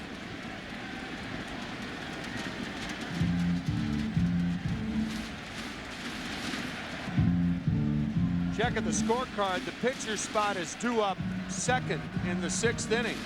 And it was a straight move by Mike Socia to put Donnelly in the game. So this could be the only inning Donnelly works.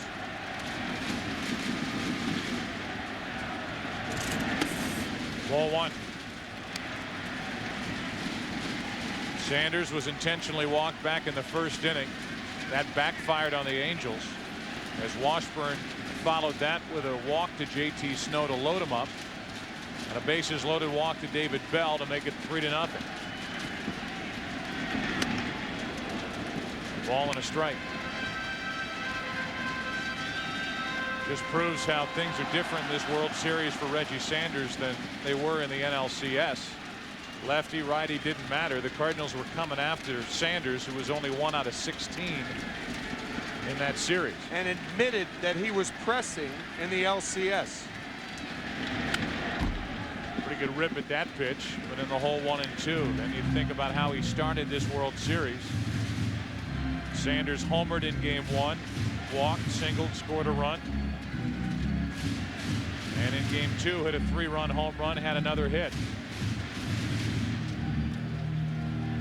There's the turnaround as he leads off the bottom of the 5th.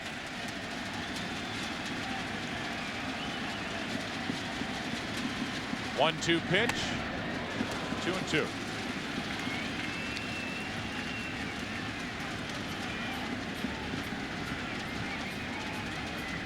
Snow will follow, then Bell. If anybody gets on the pitcher's spot.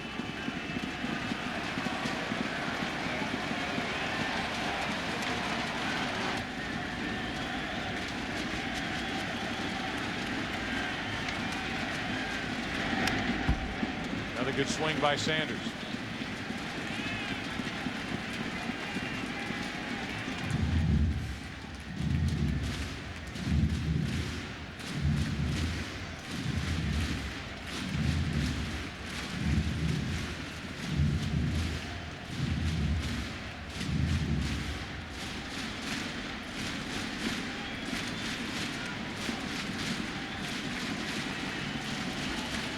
Giants trying to go back to work, leading by only 3, and Sanders hooks one down the left field line. In the corner, foul. That landed in about the same spot as Benito Santiago's foul ball. Hooking. That same area.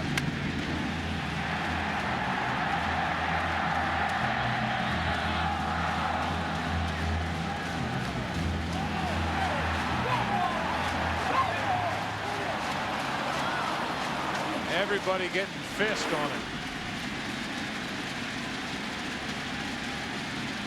But it went foul, and now Sanders strikes out. Our Pepsi fan cam here in the 5th inning. The music of John Lee Hooker.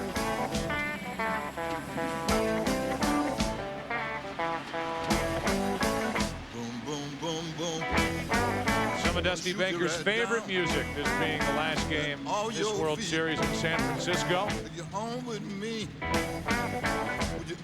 And when this World Series moves back down the coast to Southern California, we will give Mike Socia his chance to pick the music for the Pepsi fan camp in Anaheim.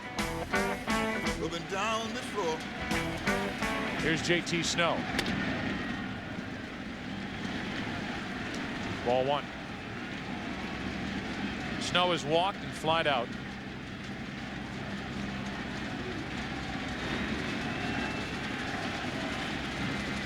Five for 16 in this World Series. That caught the corner, according to Mike Riley. Not JT Snow, 1-1.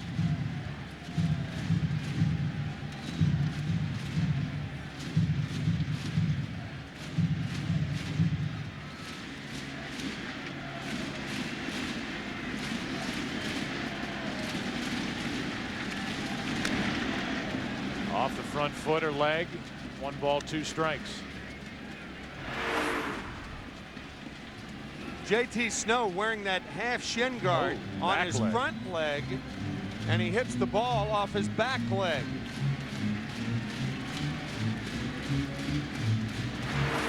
You don't see that too often because most hitters hit the ball out in front of the plate. In order to hit the back leg, you have to be fooled on the pitch and hit it behind the plate. So the count, 1 ball, 2 strikes with 1 out, nobody on.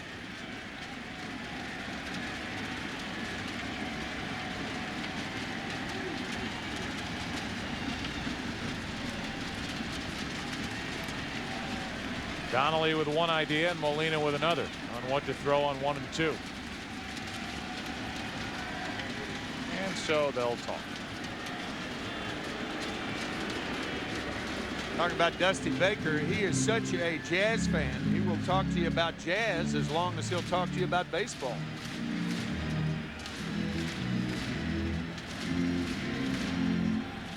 What an area for that. All the musicians, the great musicians that have come from the San Francisco area. It's really how he rates a lot of the cities that the Giants visit during the course of the season.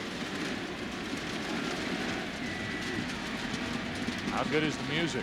Here's a 1-2 pitch. Pitch falling away, and Snow is the second out here in the bottom of the 5th. That looked like a splitter that acted like a screwball.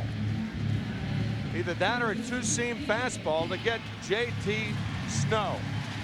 That ball going away from Snow, and it was a splitter. So now with the bases empty, here's David Bell. Tim mentioned in Anaheim in the 6th inning we'll have Molina, the number 8 hitter, then Donnelly's spot will come up, and then Eckstein. And Donnelly doing his part, trying to keep it a 3-run game.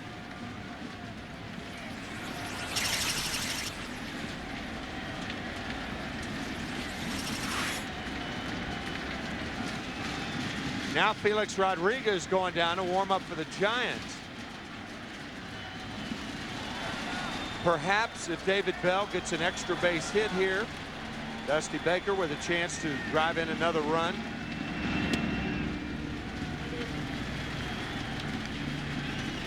Oh boy. Right above the left knee of JT Snow.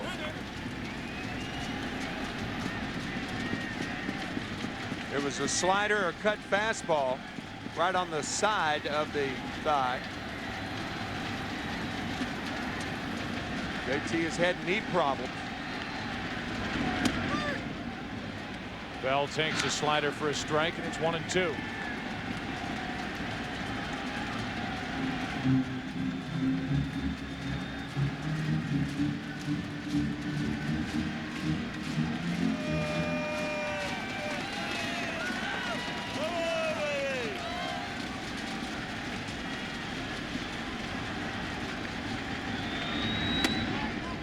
It's going to be a long night for both bullpens. Donnelly, the first of many for Anaheim, and Zerbe had to relieve Schmidt. Who would have thought, with the way Schmidt started this game and with that kind of a lead, 6-0, that Schmidt would not be able to get through 5. Zerbe came on to get Adam Kennedy. Strand 2 runners on in the top of this 5th.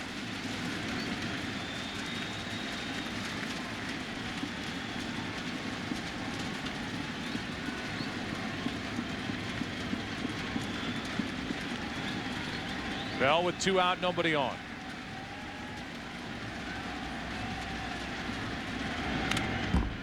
Able to get a piece.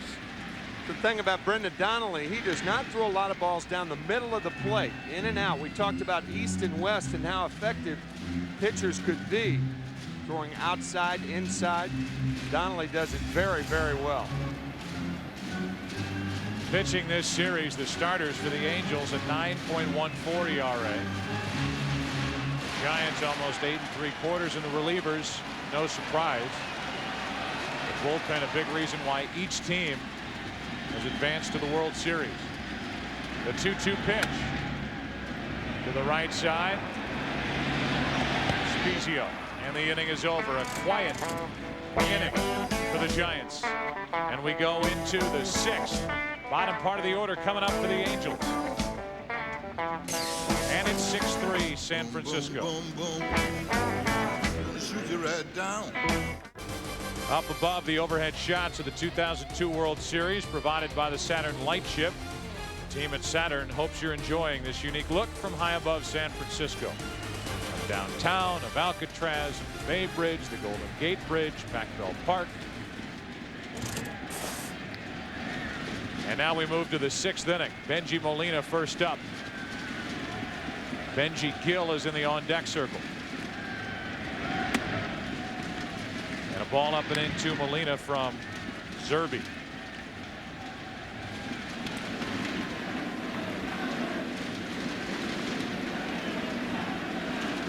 Dad tucking in Darren's shirt while Zerbe serves up the leadoff base hit up the middle.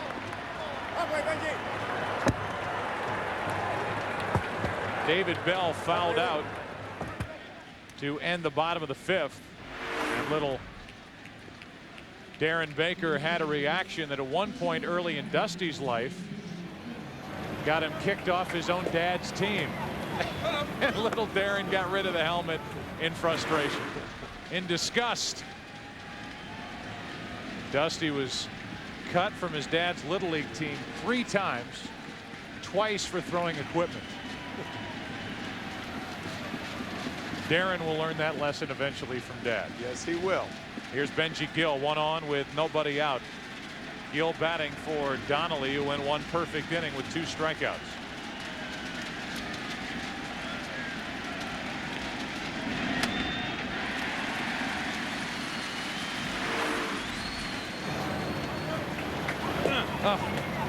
Shucks.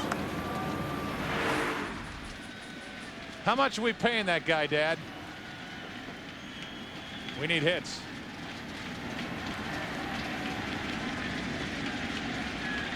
Bag of grapes and a front row seat. The 0-1 pitch to Gill. Lined into center field. Lofton back. It is off his glove and to the wall. Going to third, Molina. Into second is Gill. And at second and third, nobody out. Ball misplayed by Kenny Lofton. It is often said the ball right at the center fielder, the toughest ball to field, but Lofton hesitated. 1001, 1002, a ball that should have been caught. And now the Angels are knocking like the Giants did last night. They had twice the hill to climb. On Ortiz going. This gives them a real chance right here. But you can see that hesitation on Lofton. He didn't pick that ball up right away. And how about Benji Gill now 8 for 12 in the postseason. Started last night in place of Kennedy because of the left-handed starter Reeder and was 2 for 3. And he pinch hits here after the hit by Molina, a double, and it's second and third, nobody out for Eckstein, who has been on base 3 times tonight with 2 hits and a walk. Because Erstad is in the on deck circle, Zerbe stays in to face Eckstein. A guy like Eckstein, nobody out. If he hits the ball to the right side, you score the runner and move the runner at second to third. We saw Eckstein do that the other night with 2 strikes. Move the ball to the right side. 2 for the price of 1 if he does it here.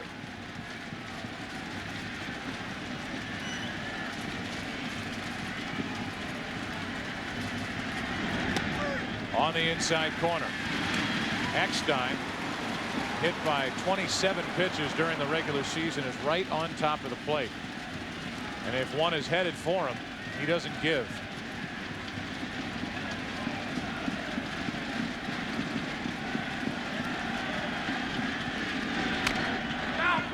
That's a foul ball as it hit off Eckstein while he was in the box. And we'll take another look as Santiago comes out from behind the plate with his palms up saying, hey, wait a minute, that ball didn't hit Eckstein. Let's see if it did. Yep, caught him on the left shin. Yeah, that's a spot that a catcher can't see. Angel Hernandez was the one who came down and made the call. A very good call, too. He had a better angle than the home plate umpire. Second and third, nobody out. A ball and 2 strikes on Eckstein.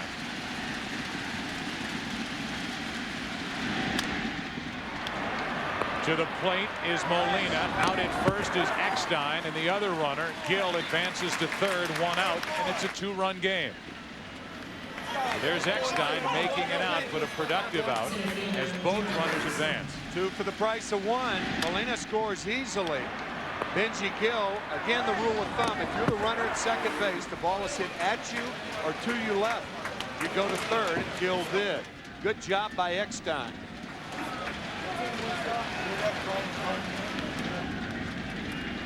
So now it's Erstad with a runner, Gill at third, and only 1 out. And a long meeting between Jeff Kent and Chad Zerbe finally breaks up as the home plate umpire Mike Riley was on his way out.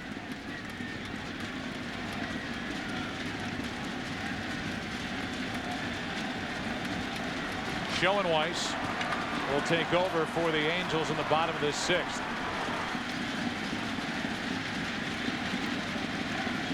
A 6-4 game. Slow roller, right side, 2 out, and the runner Gill has to hold. What a play by Zerbe.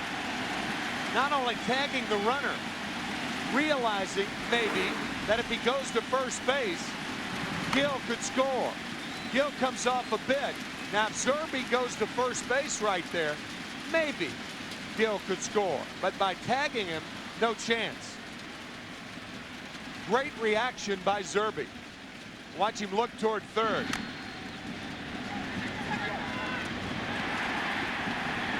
A huge out picked up by Zerbe as he will exit. A double switch. Felix Rodriguez is coming in. So Zerbe holds the runner at third. It's still a 2-run San Francisco lead with Felix Rodriguez coming in. Has Tsuyoshi Shinjo out in right field, batting in the number 9 spot. Pitching and batting 6th is Felix Rodriguez. Interesting double switch, because that means Shinjo will lead off the bottom of the 6th inning. And the minute Mike Scioscia found that out, he got Ben Weber up. And while Rodriguez was warming, Weber was warming. So it could be the right-handed Weber instead of Schoenweiss. Right now, it's Tim Salmon at the plate, representing the tying run, facing Felix Rodriguez, who we took deep for the game-winning home run in Game 2. Runner at third, 2 out, ball 1.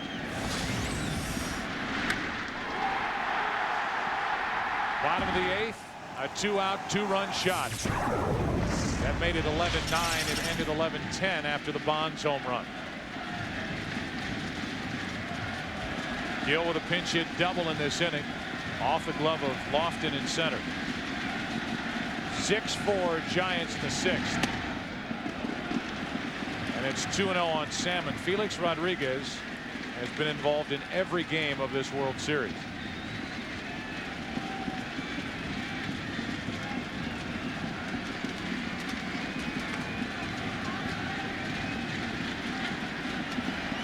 Salmon looking for a pitch to drive on 2-0.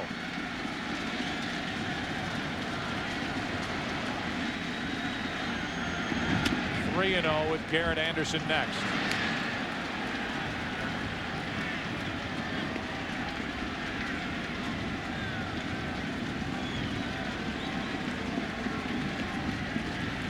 Last 40 games, including the games in October, a 5-1 record with an ERA of 1.66.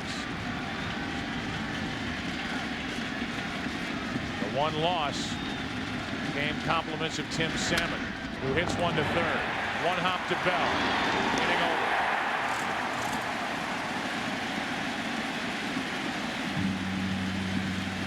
The Angels draw 1 run closer. A hit by Molina. A pinch double by Gill.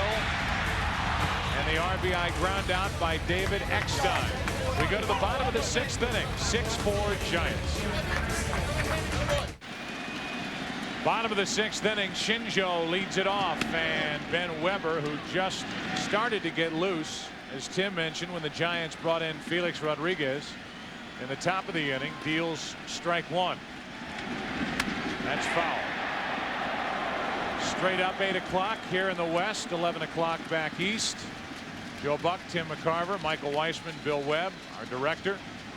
A game that started out with the Giants getting 3 runs in the first inning. Bonds with an RBI double and a run scored. 3 more in the second. Staked Jason Schmidt to a 6-0 lead. It's now 6-4. And we're only in the bottom of the 6th inning of Game 5 with this series even at 2 games apiece. 9th game this postseason for Weber. Shinjo, Lofton, and Aurelia for the Giants, who lead 6-4. Still 1-2.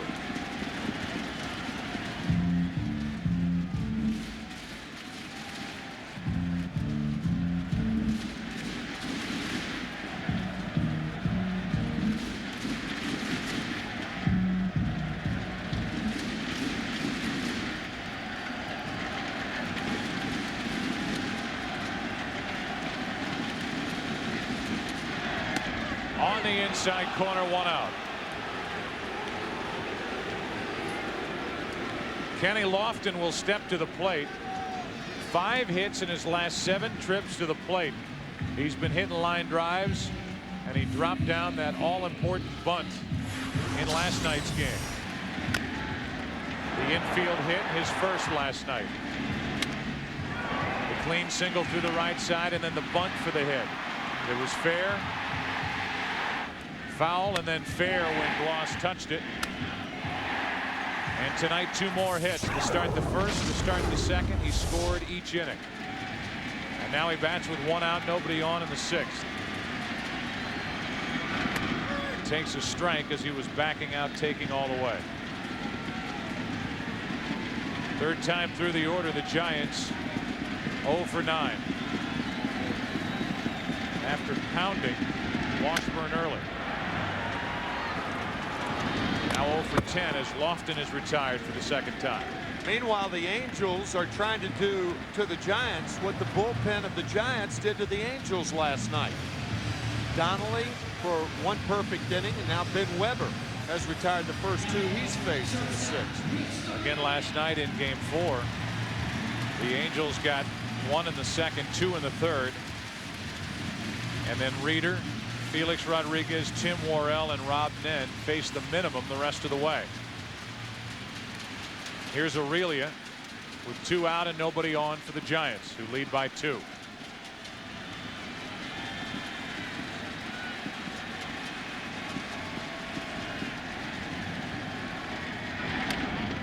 Slider misses, ball 1.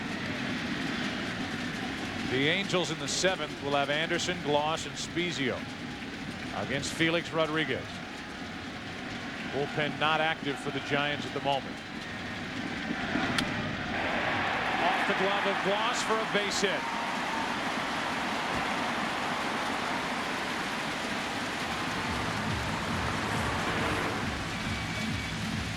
Gloss off the line, the ball hooking back to him just off the webbing. In a weird way, if the Angels get Jeff Kent out, it could be good for them, because now you face Bonds, and I would imagine Schoenweiss would face it with nobody on base. Right now, Schoenweiss is not warming up, which is interesting. With Bonds on deck, 1 on, 2 out, strike 1 on Kent. Schoenweiss was getting ready last inning. I'm sure it wouldn't take much to get him loose again. But depending on what Jeff Kent does here, maybe in a spot. Unless Mike Scioscia's already made up his mind that here in the 6th inning, no matter what, the Angels are going to put Bonds on and work to Santiago. I guess that's the conclusion you have to draw, since Schoenweiss is not getting ready. Yeah, even if the Giants have runners on at first and second. 1 on, 2 out, and Kent into left field. Anderson back at the wall. It's gone. Home run, Kent. 8-4 Giants.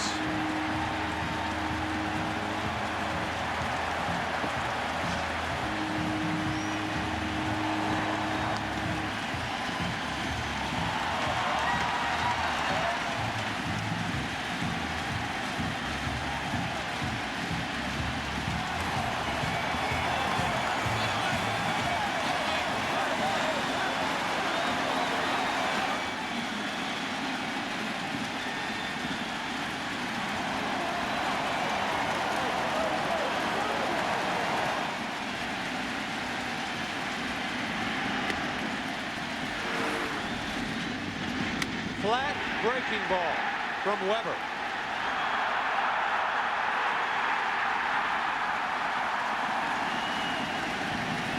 Now an 0-1 to Bonds with 2 out. Into left center field. That ball's going to plug the gap and scoop to the wall. Bonds has his 2nd double of the night.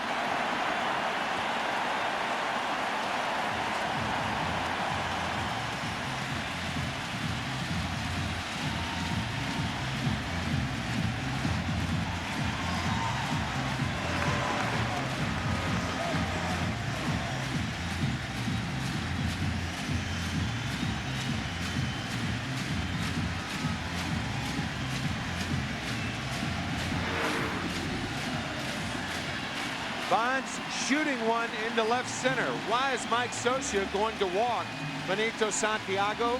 Because Felix Rodriguez, the pitcher, is scheduled to hit in the 6th hole.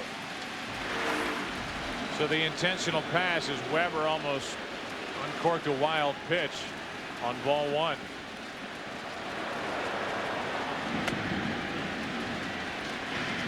This will put 2 on with 2 out, and right now Sean Dunston is making his way to the on deck circle to bat for Felix Rodriguez. Means that Tim Worrell, who is loosening in a hurry, is going to have to come in and work in the 7th, which is a bit earlier than he's used to. Maybe 7 and 8. On the home run by Kent, the hitting coach Gene Klein's wearing a mic.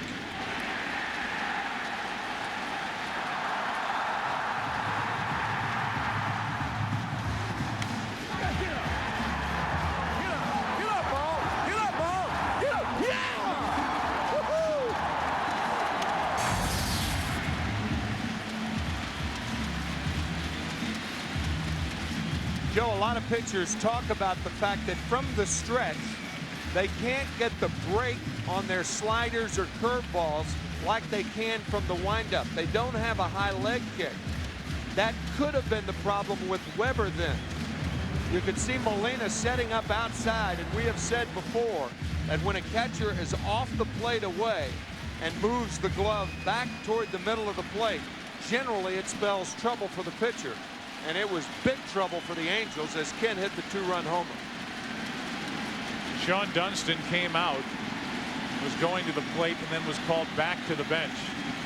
And it was nothing more really than a stall tactic. They talked to Dunston to allow Tim Worrell more time to get loose in the bullpen.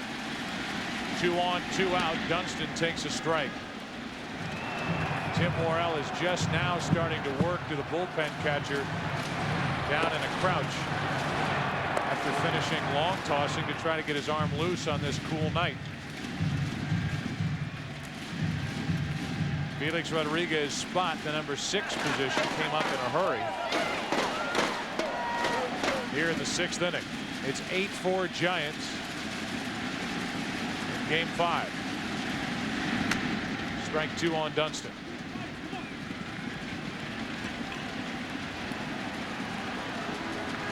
Bond's the lead runner.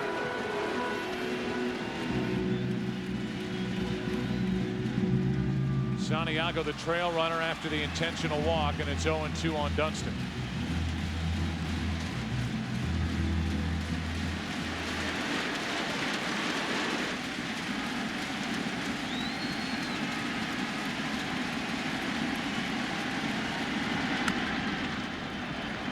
Still 0-2.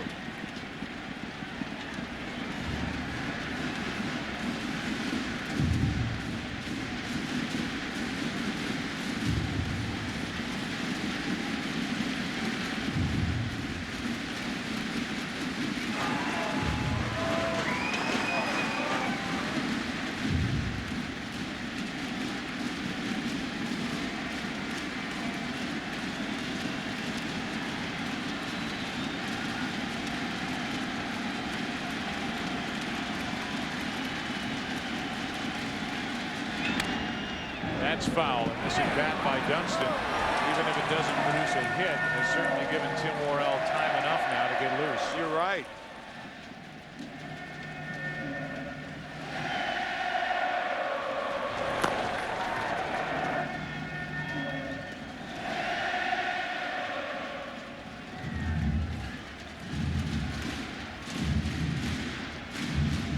Everything starting so innocently for the Giants here in the 6th inning. 2 outs and then a single off the glove of Glass by Aurelia and a 2-run shot by Kent. Ball 1 to Dunston.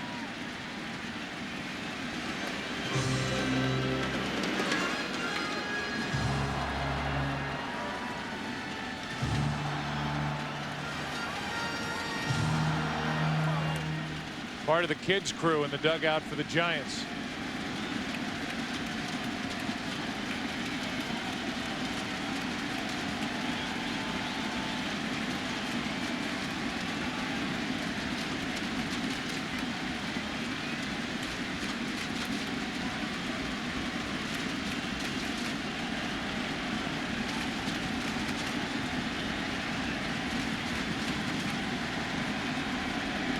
Dunston strikes out.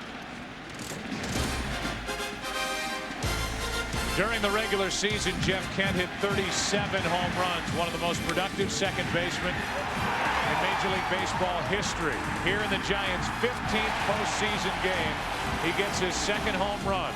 Opens the lead back to 4 after 6. Back after this from your local Fox station. Our 2002 World Series, courtesy of Saturn and the Saturn Lightship. Keep your eye on the sky when the Saturn Lightship visits a major sporting event near you. 7th inning now. Joe Buck and Tim McCarver, and Tim, it looked like we're starting to slip away from the San Francisco Giants. Jeff Kent steps up and takes the biggest swing of the night so far in the bottom of the 6th inning. Yeah, after the single off the glove of Troy Glass, the 2-run home run by Ken, his 2nd postseason home run. Hit it off Ben Weber. And now the Giants may ask for 2 innings out of Tim Worrell tonight. Usually save him for the 8th, but having to lift Felix Rodriguez for the pinch hitter Dunston. It's Worrell in the 7th, and he falls behind Anderson 2-0. Gloss and Spezio, the next 2 hitters. Already 11 games this postseason for Tim Worrell, who has 3 wins. He was the winner last night when he pitched a scoreless top of the 8th, and David Bell got the game-winning RBI in the bottom of the 8th. Anderson pops it up. Third base side. Long run Bell. 1 out.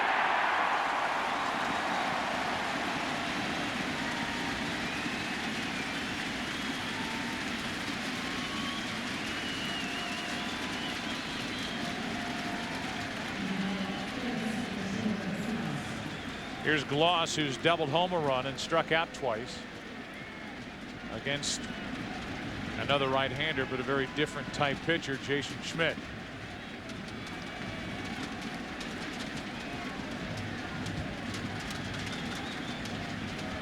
Schmidt cannot be the winner in this game 5. He did not last 5 innings.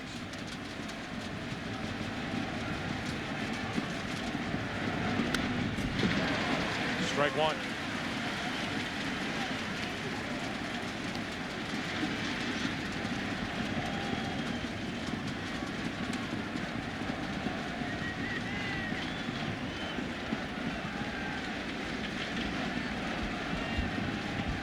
Tim Worrell, elbow transplant surgery in 1995.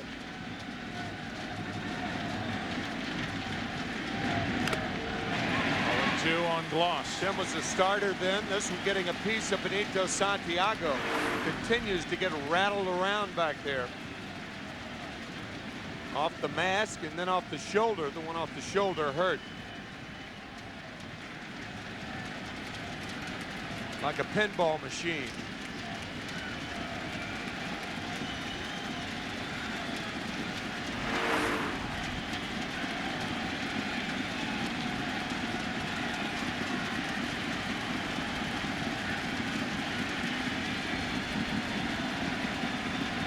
Here's an 0-2 to Gloss. That's a let's stay at the plate swing from Troy Gloss. It's still 0-2.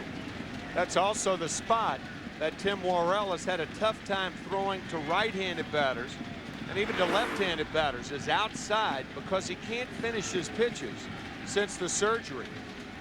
That one off the plate away.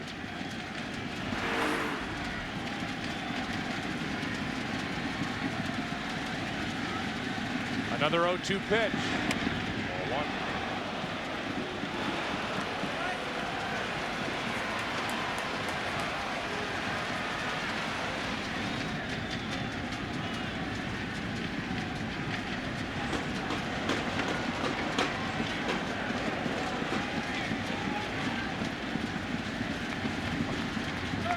Here's a 1-2 pitch again to Gloss.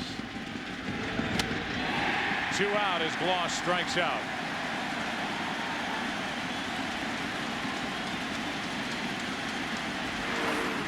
After 3 fastballs, the changeup gets Gloss. A little different look right there. You could see that changeup again gripped by the ring finger. Whenever that ring finger is involved, the changeup's coming. Now it's Spezio, who has walked twice and struck out. And a strike on the outside corner.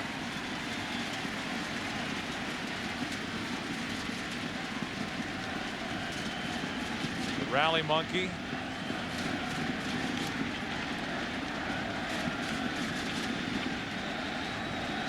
Going through some tough days here in San Francisco. And Spezio grounds to first. Snow will take it. And a perfect 7th inning from Tim Worrell. Time to stretch in game 5. The Giants will bat. They lead it by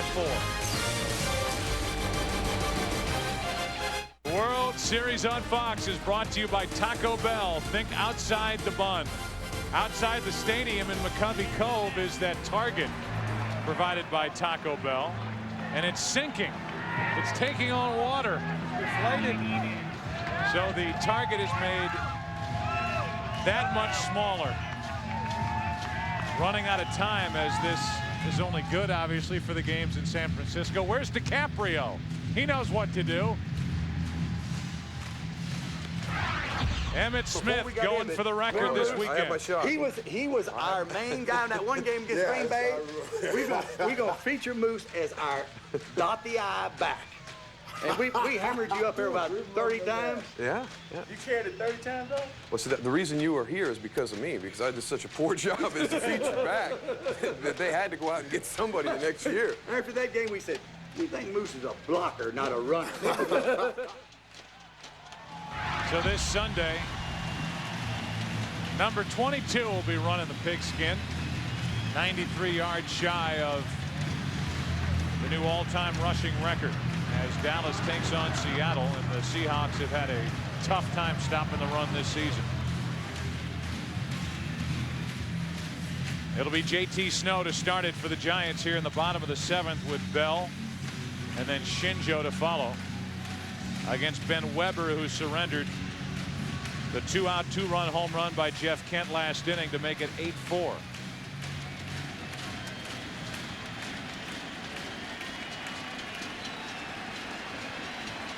Snow has walked, flied out, struck out. Strike one. JT fouling a ball off his left knee his last time up, not moving around very well.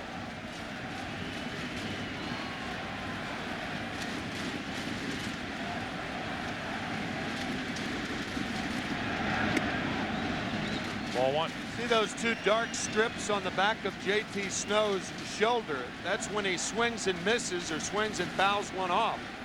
And that pine tar off the white uniform.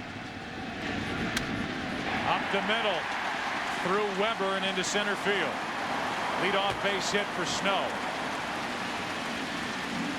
He didn't swing and miss that one. Fastball away.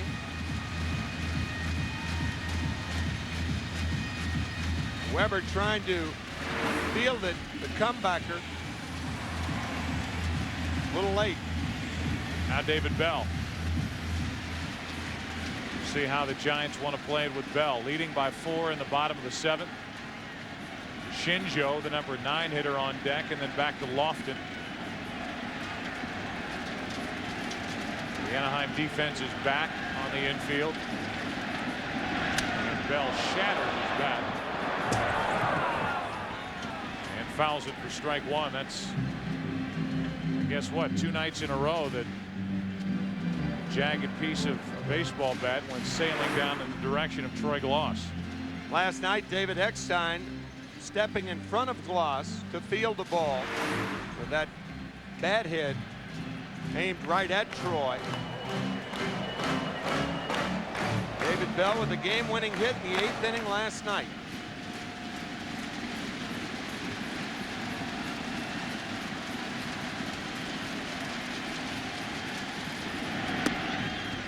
Coming into this game, the Giants had only 4 hits from the 7th inning on in this entire series.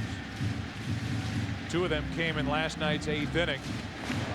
The last one off the bat of David Bell. 7th here, and JT Snow has started it with a single up the middle.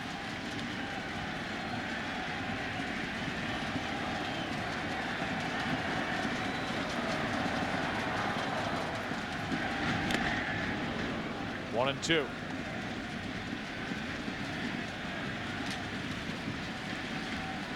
The Angels in the 8th inning will have Kennedy, Molina, and then a pinch hitter.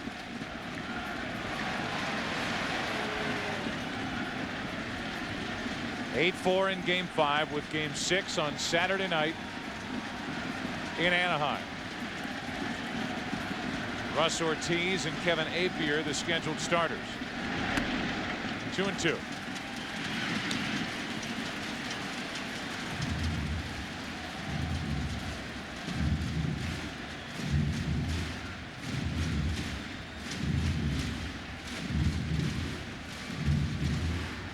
There's Ortiz.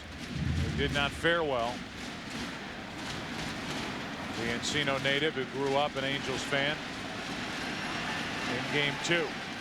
And Bell is hit. 2 on with nobody out.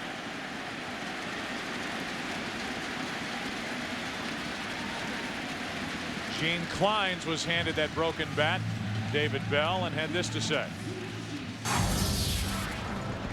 It's amazing.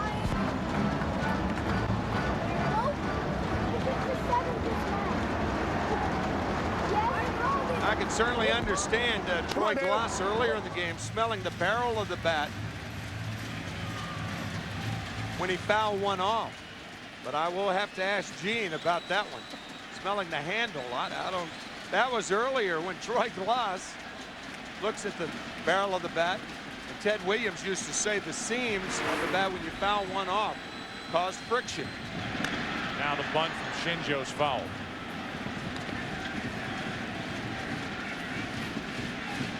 We've had 2 guys in uniform smell different bats today. Might be a World Series record. Shields is getting loose for Anaheim in the Angel bullpen. Shinjo may be bunting even with 2 strikes. Here's an 0-1 pitch. And the bunt, perfect. The runners advance to second and third. The sacrifice good, 1-4.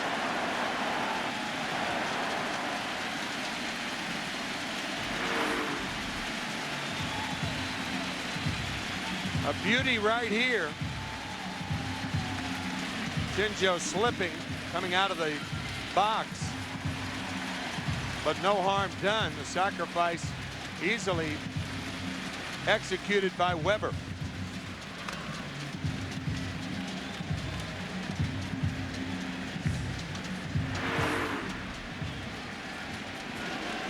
So now it's second and third, 1 out. The infield comes in as Kenny Lofton steps in. 2 hits in his first 2 trips. Grounded out his last 2 times up. And that one gets behind Molina. And Bell was almost 3/4 of the way to third base when he figured out that Snow was not coming to the plate. And it was a very alert play by JT Snow because the ball came right back to Molina. Snow is not a fast runner, but Bell anticipating. Ball off the glove. It looked like a cross-up from Weber. And watch David Bell. Naturally, he's going to go to third, but whoa! And nobody's covering anyway. Backpedaling was Kennedy. Too late. 1 ball, no strikes on Lofton. 1-1.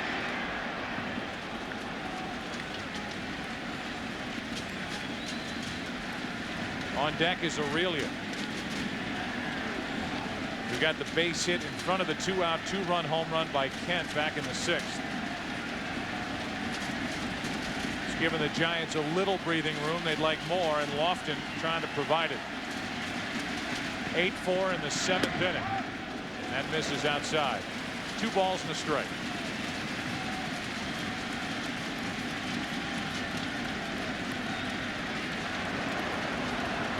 Snow at third, Bell at second.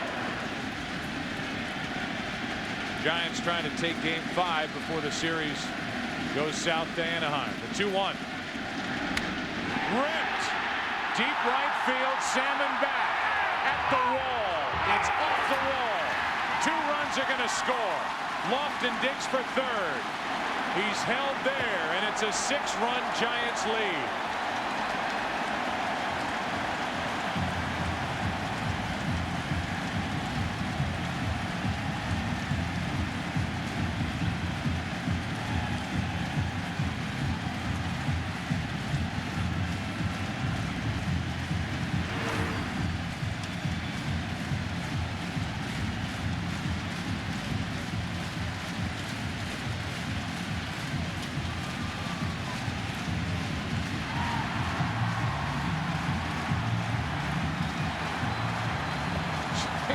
Snow had to pick Darren Baker up, and thankfully got him out of the way. with Bell bearing down on home plate. And thank goodness that JT Snow was aware and got Darren Baker out of the way. Goodness. Ben Weber knocked out here in the 7th. It's a 10-4 Giants lead here in Game 5.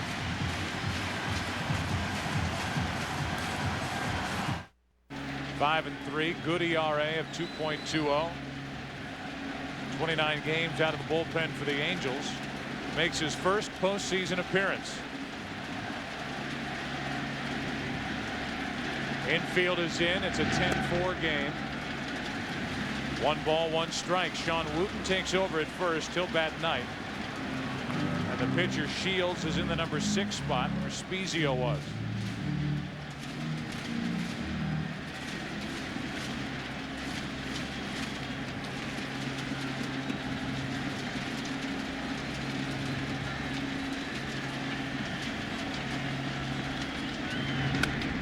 That'll get out of play. Strike 2.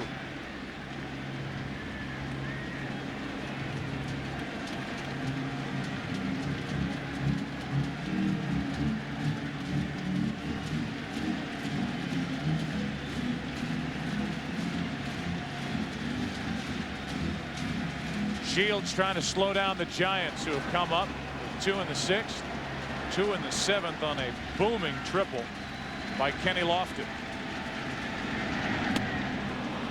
A strikeout for the 2nd out of the inning. It is really incredible, Tim, how aware JT Snow was when he crossed the plate on this triple by Kenny Lofton to recognize that Darren Baker, who's only 3 years old, was standing almost in the direct line. Look at this shot between David Bell and home plate. Well, fortunately, JT Snow didn't have to run hard home, so he was able to be aware. Dusty, JT clapping fists. Dusty saying, you got to watch. He's only 3 years old. That could have been a very damaging thing that happened around home plate. Jeff Kent now with a runner at third. Lofton 2 out.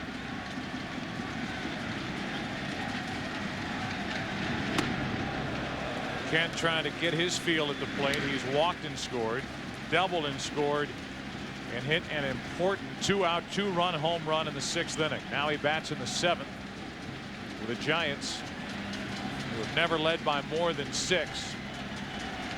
Up by 6 again, a chance for more.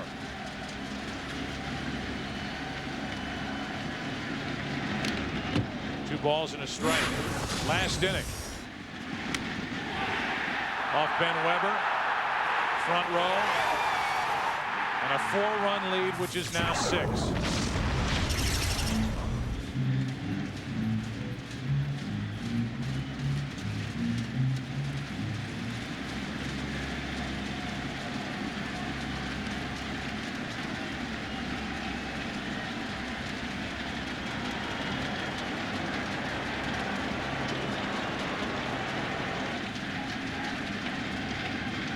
With 2 down, 3 balls and a strike.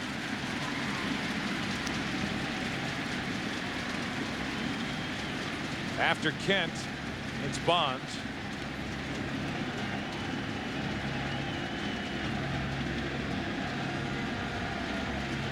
After Bonds, Santiago.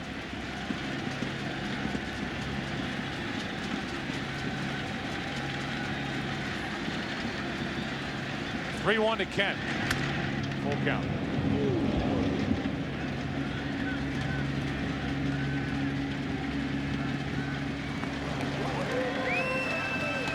That foul ball caught somebody down in the end of the dugout. So Kent takes a moment, and they tend to whoever was hit by that bouncing ball into the third base dugout.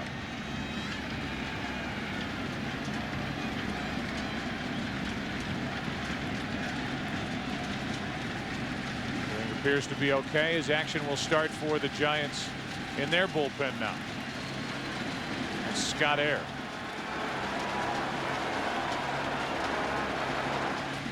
Runner at third, 2 out, 3-2 pitch is popped up right side. And it's out of play.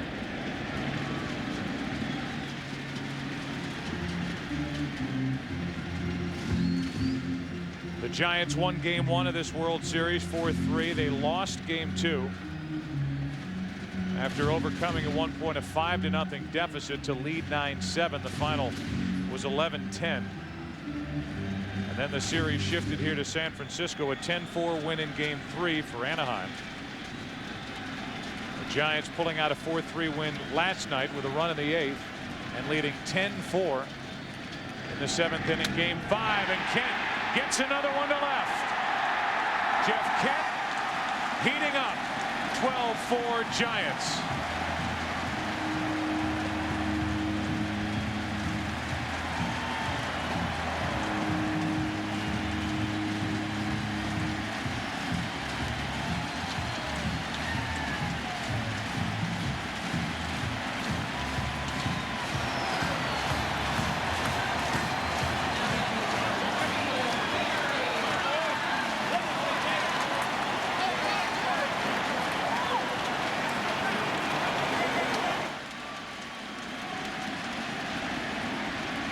Now with 2 out, Bonds takes a ball. The last time a 2-run home run on a breaking ball, and this time a 2-run home run on a fastball. Bonds. Shields coming right after him. A ball and a strike. The Giants' top 4 hitters are now 9 out of 17. Shields took something off. Strike 2.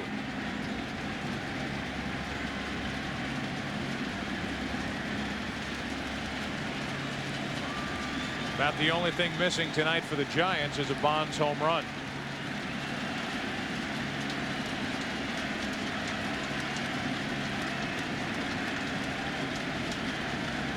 Number 4 on the all-time list. 2 balls, 2 strikes. Bonds with a pair of doubles tonight. He scored twice, driven in 1 run.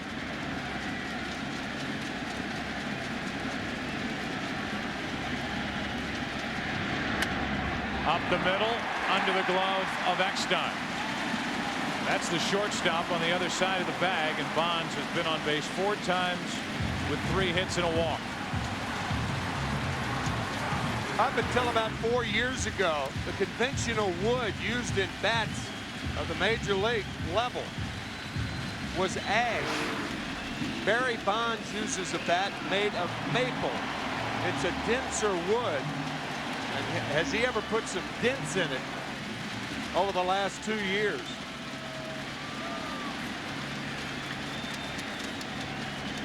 Santiago with a piece of ash in his hands, comes up empty, strike 1. I mean, when Barry Bonds gets a ball in the middle of the plate, it is rare that he doesn't put the good part of the bat on the ball.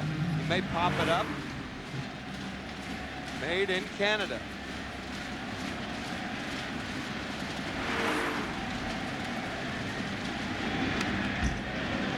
Big rip by Santiago. No balls, 2 strikes.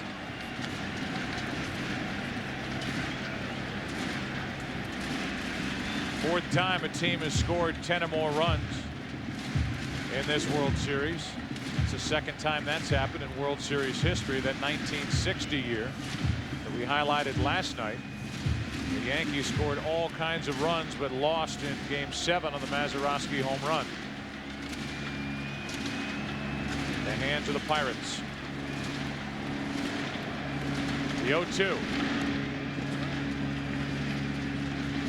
1 ball, 2 strikes. Even with Tim Worrell in the on-deck circle, next on that lineup card for Mike Scioscia. The Angels are going after Santiago with a 12-4 score.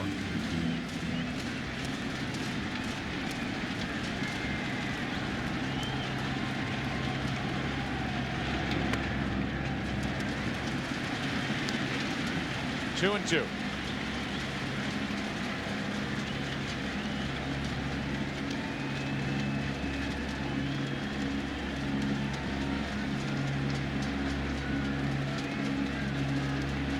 went all over the place tonight with a walk, a double, and two two-run home runs.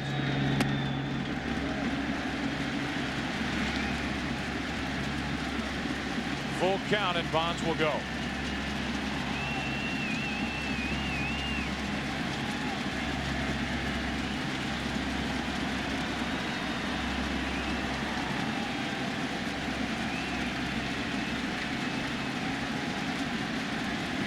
Bonds ready like he's taken off in a sprint. And the jog will get him to second while Eckstein takes care of Santiago at first. 8 men to the plate in the 7th inning. Kent with his second two-run home run of the night. We go to the 8th inning of Game 5. All San Francisco tonight now, 12-4. Are leaders born, or do they rise out of adversity? At AIG, we believe the greatest risk is not taking one.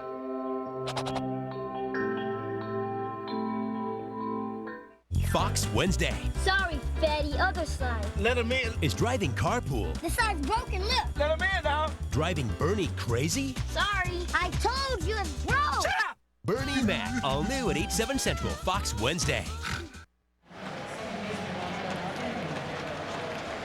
8th inning, bottom part of the order for Anaheim.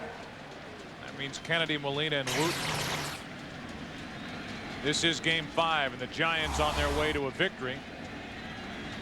That would put San Francisco 1 win away from the first World Series championship for this franchise since 1954. And it would obviously be the first one for the San Francisco Giants, who moved out here in '58.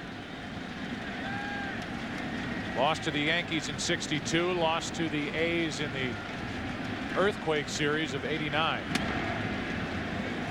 2 balls, no strikes from Worrell to Kennedy.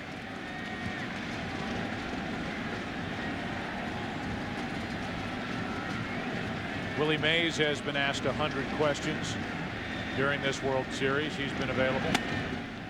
3-0 on Kennedy.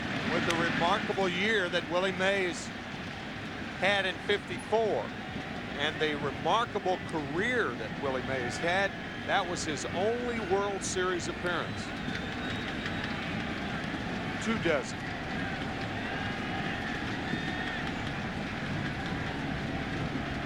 He's next on the list in front of Barry Bonds, his godson. We talked about,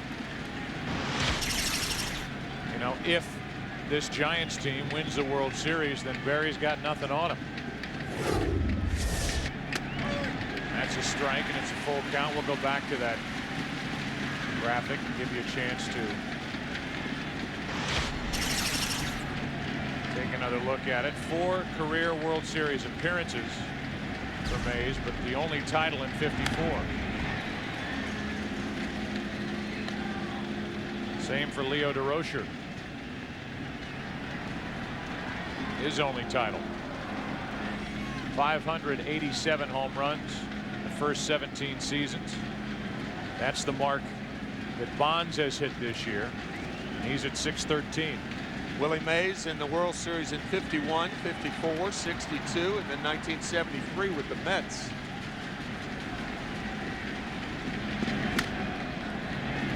Easy for JT Snow, and the leadoff man is gone in the 8th. Barry Bonds, a 1982 graduate of Serra High School in San Mateo, California.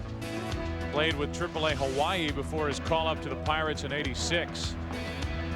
His first career home run, June 4th of that year, of Craig McMurtry. The first in 1986. 612 regular season home runs later. Here he is on this Giants team that at the end of tonight will likely be only 1 win away from a world championship, as this series will move back to Anaheim for Game 6 on Saturday night. The New York Yankees were 1 game away from a World Series championship when they went to Phoenix last year. And then the Diamondbacks blew out the Yankees in Game 6. That remarkable finish in Game 7 when Luis Gonzalez won it for the D-backs. Angels are hopeful that the same thing happens to them. Fastball, fly ball, right center, Shinjo, 2 out. Worrell has retired all 5 Angel hitters he's faced. Game 7 of the 2001 World Series. It just did catch the outfield grass off the bat of Luis Gonzalez, who, by the way, is here watching this World Series. Last year's hero.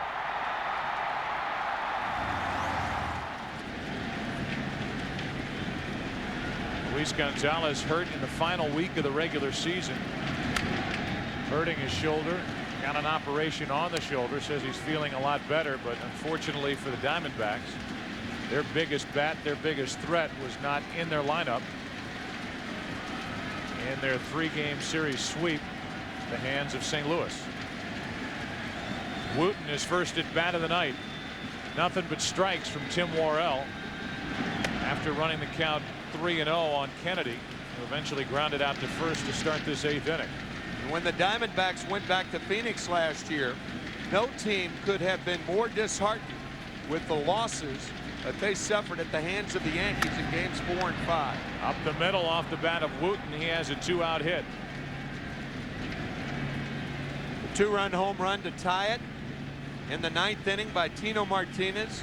And then the next night, the Yankees won that game on a home run by Derek Jeter. That was Game 4 at Yankee Stadium.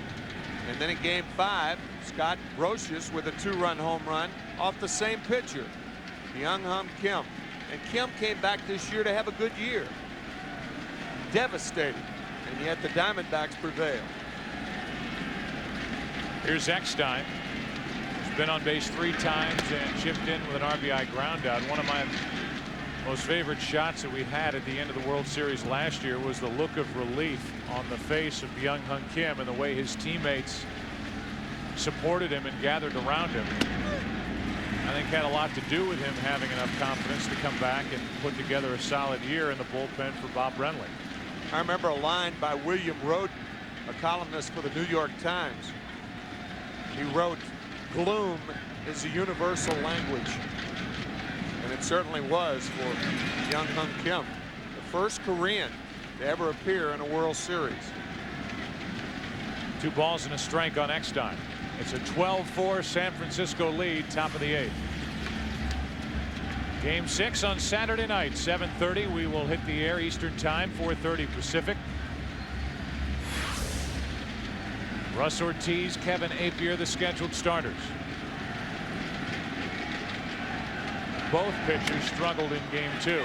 That's fouled back toward the dugout, and Santiago is just out of room. Ortiz lasted only an inning and 2/3 in Game 2. And even with a 5-0 lead, Appier lasted only 2, pitched into the 3rd, didn't retire man. Allowed 5 runs on 5 hits, while Ortiz, who grew up close to Anaheim, allowed 7 runs on 9 hits. The Angels won that game. The 8th inning home run by Salmon, 11-10.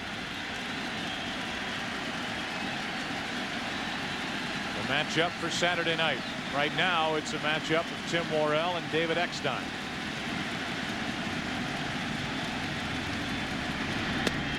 And a fastball takes care of Eckstein and the Angels in the 8th. Bottom of the 8th inning. The Giants will bat, cruising here in Game 5 now, leading by 8. Card that's right for you. By the people of Allstate, you're in good hands with Allstate. And by GM, the car company in overdrive. We move to the bottom of the 8th inning. A couple of changes. Alex Ochoa takes over in right field for Tim Salmon. And Jose Molina is now behind the plate. In there in place of his brother Benji Molina. Pedro Feliz is off the bench to bat for Tim Worrell, who pitched 2 scoreless innings.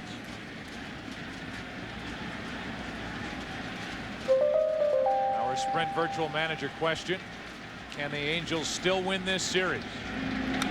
We ask you, and you can vote now using PCS Vision from Sprint or log on to foxsports.com.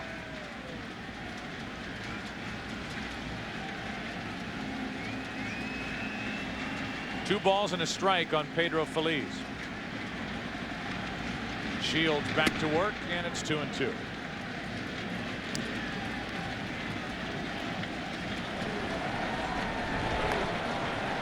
Scott Air, it appears, will come on and work in the ninth. Feliz pops it up. Alex Ochoa just into the game. 1 away.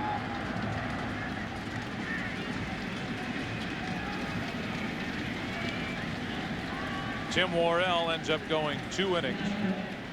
No runs, only 1 hit, 2 strikeouts. He has just been terrific all year long for the Giants. And again tonight, a guy Brian Sabian says was the biggest surprise of his acquisitions over the last 5 years. The job that Worrell has done. Traded here from Chicago for Bill Miller, a popular third baseman, who actually ended up back with the Giants at the end of the regular season after the roster deadline, but helped San Francisco down the stretch when they finished 95-66, 3.5 games up on Los Angeles in the wild card race.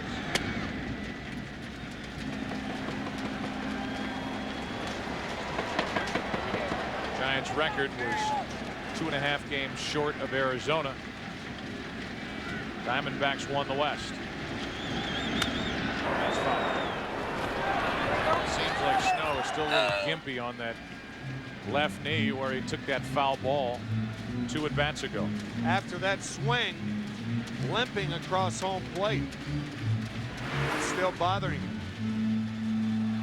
It's the left leg that he hit with that foul ball, and very, very sore.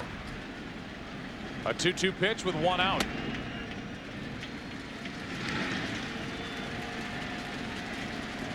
Sleep in November.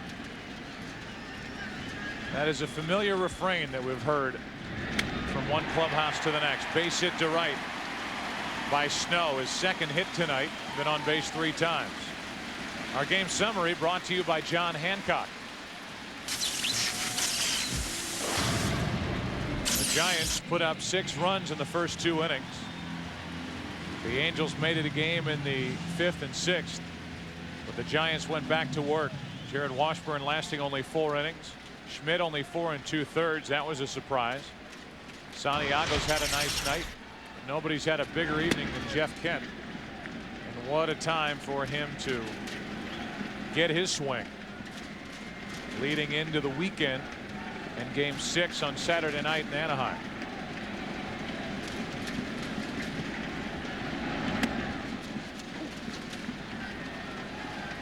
And at the bottom, 1 sunken taco target. There it goes. If you were counting on a free taco at some point this year, your chances are sinking. 1 on, 1 out. Good breaking ball. So much movement. It needed a choreographer. Out of the right hand of Shields, who has pitched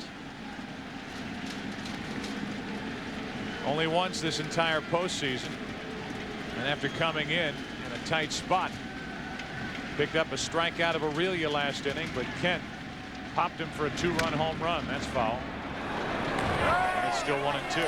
It has been a chorus line of Giants crossing home plate tonight. I'll tell you that. 12 runs on 14 hits for the Giants. One singular sensation tonight. Bob Fosse-esque.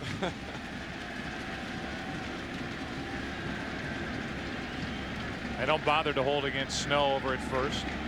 He doesn't want to run. Not only is he not going to run, with that leg, he doesn't want to run. That's foul again. Still 1-2. Into the pocket of the left field umpire, Tim Cheetah. And that draws a reaction from the crowd. Somebody over there wanted a souvenir, and they're not going to get it.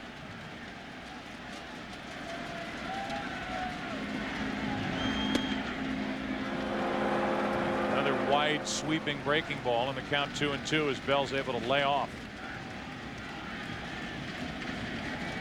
Mike Scioscia really described Scott Shields to us tonight for the first time. Here he is in the game, kind of a three-quarter style pitcher. Doesn't blow you away with velocity, but has that good breaking ball. Wow. Thank goodness for Shields. He was able to get out of the way of that rocket back up the middle. 2 on, 1 out. That will make you swallow your gum. Ben Weber with a line drive back through the box that went between his legs, and Shields almost needed one.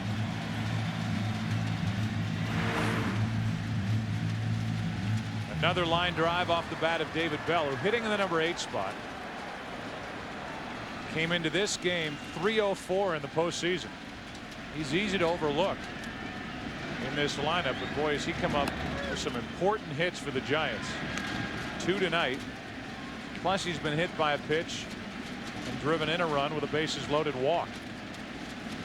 Valuable guy to have hitting 8th. Shinjo is hitting 9th and batting with 2 on, 1 out. And another breaking ball is hit past Gloss at third.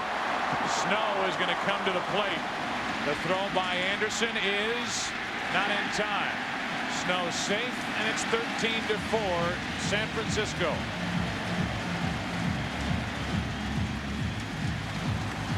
JT Snow is glad to be home. That bad left leg, this ball under the glove of Gloss, an error on Troy Gloss. I don't know what happened. That ball may have taken a hop to the left, but the throw by Garrett Anderson a little late, and Snow scores. I'm not too sure Molina held onto the ball. JT was going to third almost as though he were holding up, but he just tags home plate with his hand. Nice slide right there. Last night, it was written about in the papers today, an awkward slide, expecting contact from Benji Molina when he scored the game's winning run. Across the plate and kind of dug his 2 knees into the dirt past home plate, and he is still having trouble with that area, the outside part of his left knee. And that was that foul ball. That was a very dangerous slide last night. Lofton is hitting line drives all over the place. This is tonight's slide. Athletic slide, diving that left hand onto home plate. Now last night, looking to lower his shoulder, Benji Molina moves away, and then it was 2 knees into the dirt.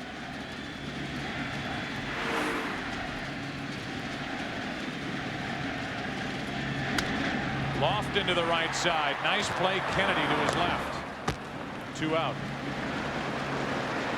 Think about the replays we've shown you with JT Snow, and then to go back to that play that he made in Anaheim, slipping in foul territory, falling flat on his back and getting up, making a catch to retire Salmon.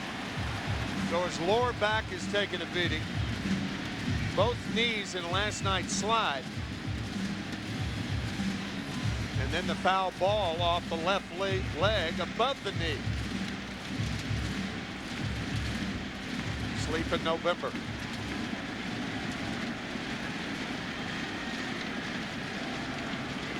Runners on at second and third, 2 out. Here's Rich Aurelia.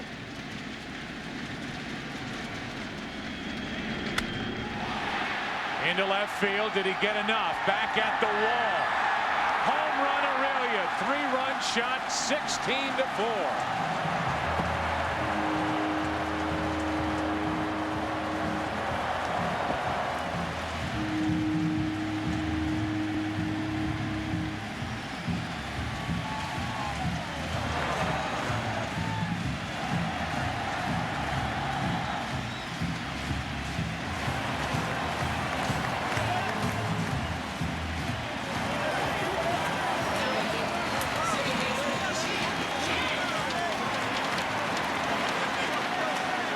The Giants have tied a World Series record for most home runs in a series, tying the 1956 Yankees with their 12th. 16 runs scoring tonight ties a club World Series record as a strike is poured in to Jeff Kent. The look by Shields, Tim, was a look of astonishment that that ball got out with the way Aurelia hit it. But as you pointed out in this series, the ball carries well to left. Yeah, carries well to left in the left center. And Shields, that's the look right there. The look of all. Into left field, Anderson into his right, and Kent is retired to end the 8th. The Giants having fun, and so are their fans. Their last chance to cheer the National League champions. Pounding the Angels in Game 5. Trying to take a 3-2 series advantage, up 16-4. Look at all those runs. 16 on 16 hits for the Giants. 4 runs on 10 hits for Anaheim. And we are now into the 9th inning. Shinjo moves to center field. Tom Goodwin is inserted in right. Lofton's out for the rest of the evening. And Scott Air is on the mound. And a strike to Darren Erstad.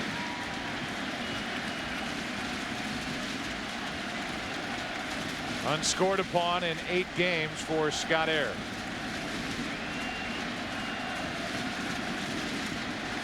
Air picked up midseason.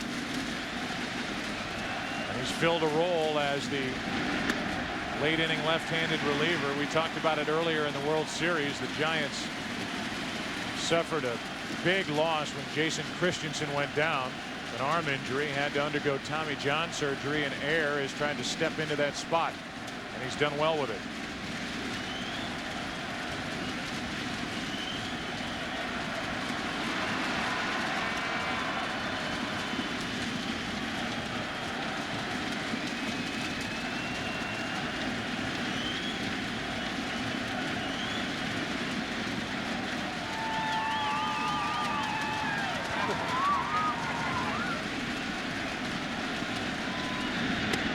Erstad tried to hold up. He didn't. And there's one out here in the 9th inning. Erstad strikes out. Our all-state good hands defensive play of the game is JT Snow recognizing that Darren Baker was in the way of David Bell coming to the plate, sweeping him away. And Dusty Baker thankful that JT was aware. Says thank you, JT. A rather scary moment in what was a big moment for the Giants. That was in the 7th.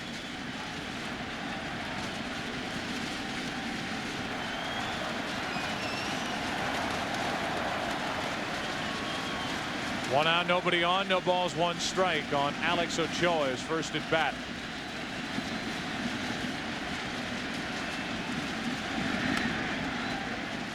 One and one. The Giants tonight tied for the 2nd most in World Series history with their 16 runs scored. The 12 home runs in the series is a National League World Series record. It ties the overall World Series record of the '56 Yankees. Ochoa goes down to get it, flies it to Goodwin in right, 2 down. The Giants are now 1 out away from taking a 3-2 series lead, going to Anaheim for Game 6 on Saturday night. Except for those of you on the West Coast, stay tuned for your late local news. For those viewers in Los Angeles area interested in continued post-game coverage, turn to your regional Fox Sports Net affiliate.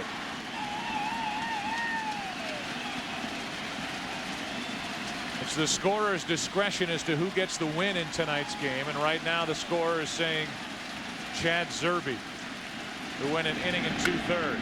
Anderson grounds to Kent.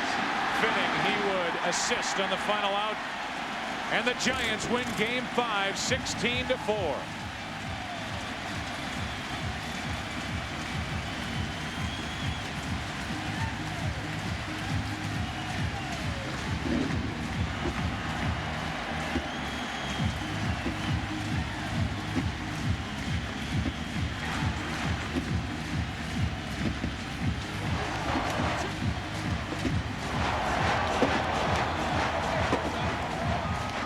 offensive explosion by the Giants.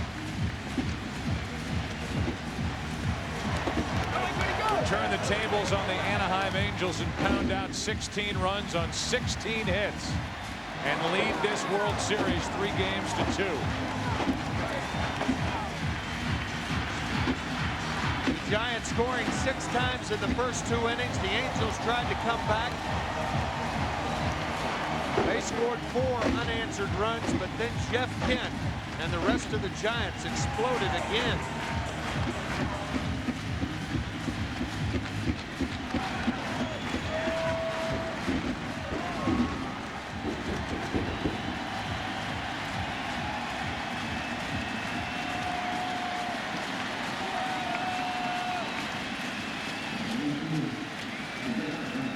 Jeff Kent did not want to talk after this game, in which he had a breakout game with a walk a run scored, a double a run scored, a pair of 2-run home runs. They both came, by the way, with 2 out in the inning.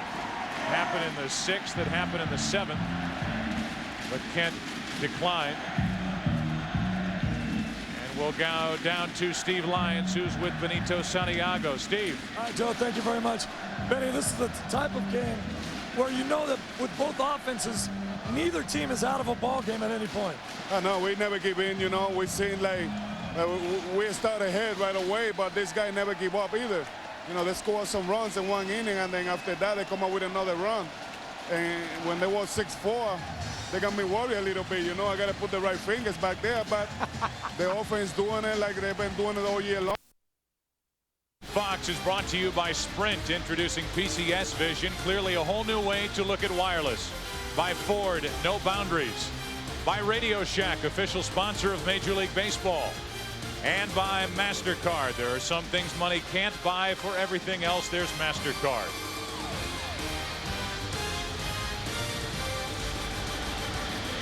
These fans have had a few days to relax, rest up after Game 2. And they're cranked and ready for Game 6. Here's the lineup. For San Francisco, Kenny Lofton will lead off in center field. Rich Aurelia bats second. He's the shortstop. Jeff Kent plays second. He hits third. Barry Bonds, Benito Santiago, and JT Snow in the middle. Reggie Sanders bats seventh. Then David Bell, who's been red hot for the Giants. Sean Dunston is the DH, batting in the number 9 spot. Here is Kevin Appier, and all eyes on Appier, who has pitched a total of 32 innings in his last 7 starts.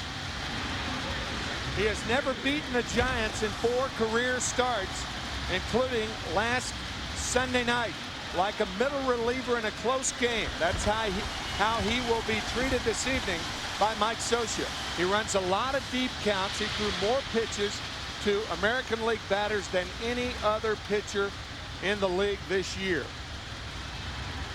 The umpires, Tim McClelland is behind home plate, joined by Jerry Crawford, Angel Hernandez, Tim Sheeta, Mike Winters, and Mike Riley. Tim McClelland has one of the most deliberate and delayed strike calls.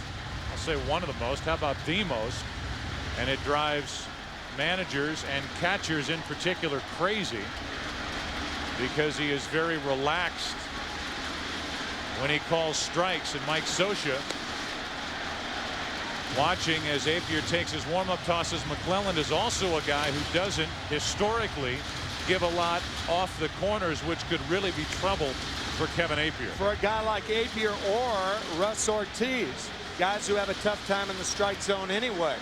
Where Tim McClelland, as you take a look at Dusty Baker's son, Darren, where Tim McClelland could come into play tonight is on a 3-2 or a 3-1 count, with the runner on first running. When a catcher needs a quick call, if he gives that delayed call, it could affect the outcome of an inning. Kenny Lofton first up with Aurelia and Kent to follow. An electric atmosphere here in Anaheim. And Lofton, who is 6 out of 10 over his last 2 games, and a big reason why the Giants have won the last 2 games, digs his way in. We're glad you're with us on a Saturday night for Game 6. Let's play ball in Anaheim, California. A couple of deep breaths from Appier, and away we go. Ball 1.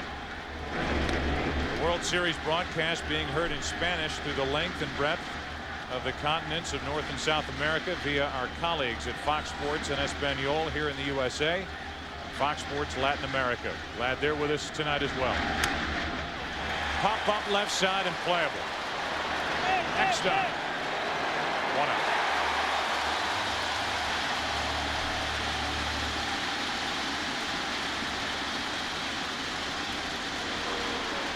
So Apier takes care of the leadoff hitter, and now Rich Aurelia, another hitter who has really set the table for Jeff Kent and Barry Bonds. The problem with Kent is up until game 5 he hadn't cashed in on a lot of those opportunities. But Aurelia's done all he can, 5 out of 10 in his last 2 games. And against Apier was 0 for 2 in game 2.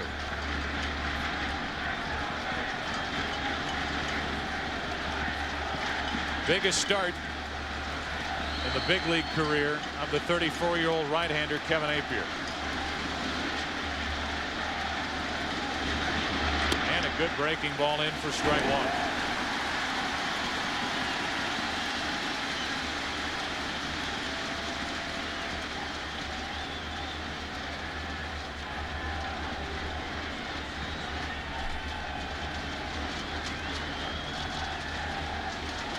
With 1 out, nobody on.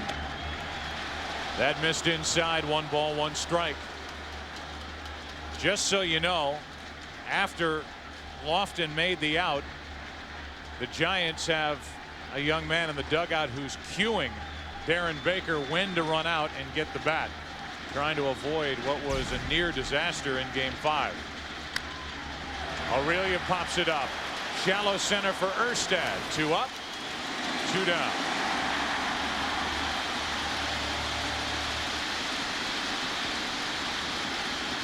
I guess with Anaheim being so close to Los Angeles, it's a good age to start learning about being cued. Last Sunday, Apier retired the Giants in order in the top of the 1st inning. And then the Angels struck for 5. And then he walked Barry Bonds to lead off the 2nd inning. And that spelled trouble as the Giants came back with 4 runs. Got through the 2nd, did not retire a man in the 3rd inning. And combined, Apier and Ortiz went 3 2/3 innings in game 2. Here's Kent. Strike 1. Kent did homer against Apier back in game 2, but in game 5 came alive with a walk, a double, and a pair of 2-run home runs. That's inside. 1 ball, 1 strike. A clean-shaven Jared Washburn wondering if he'll get a chance to pitch before the end of this World Series. Barry Bonds on deck.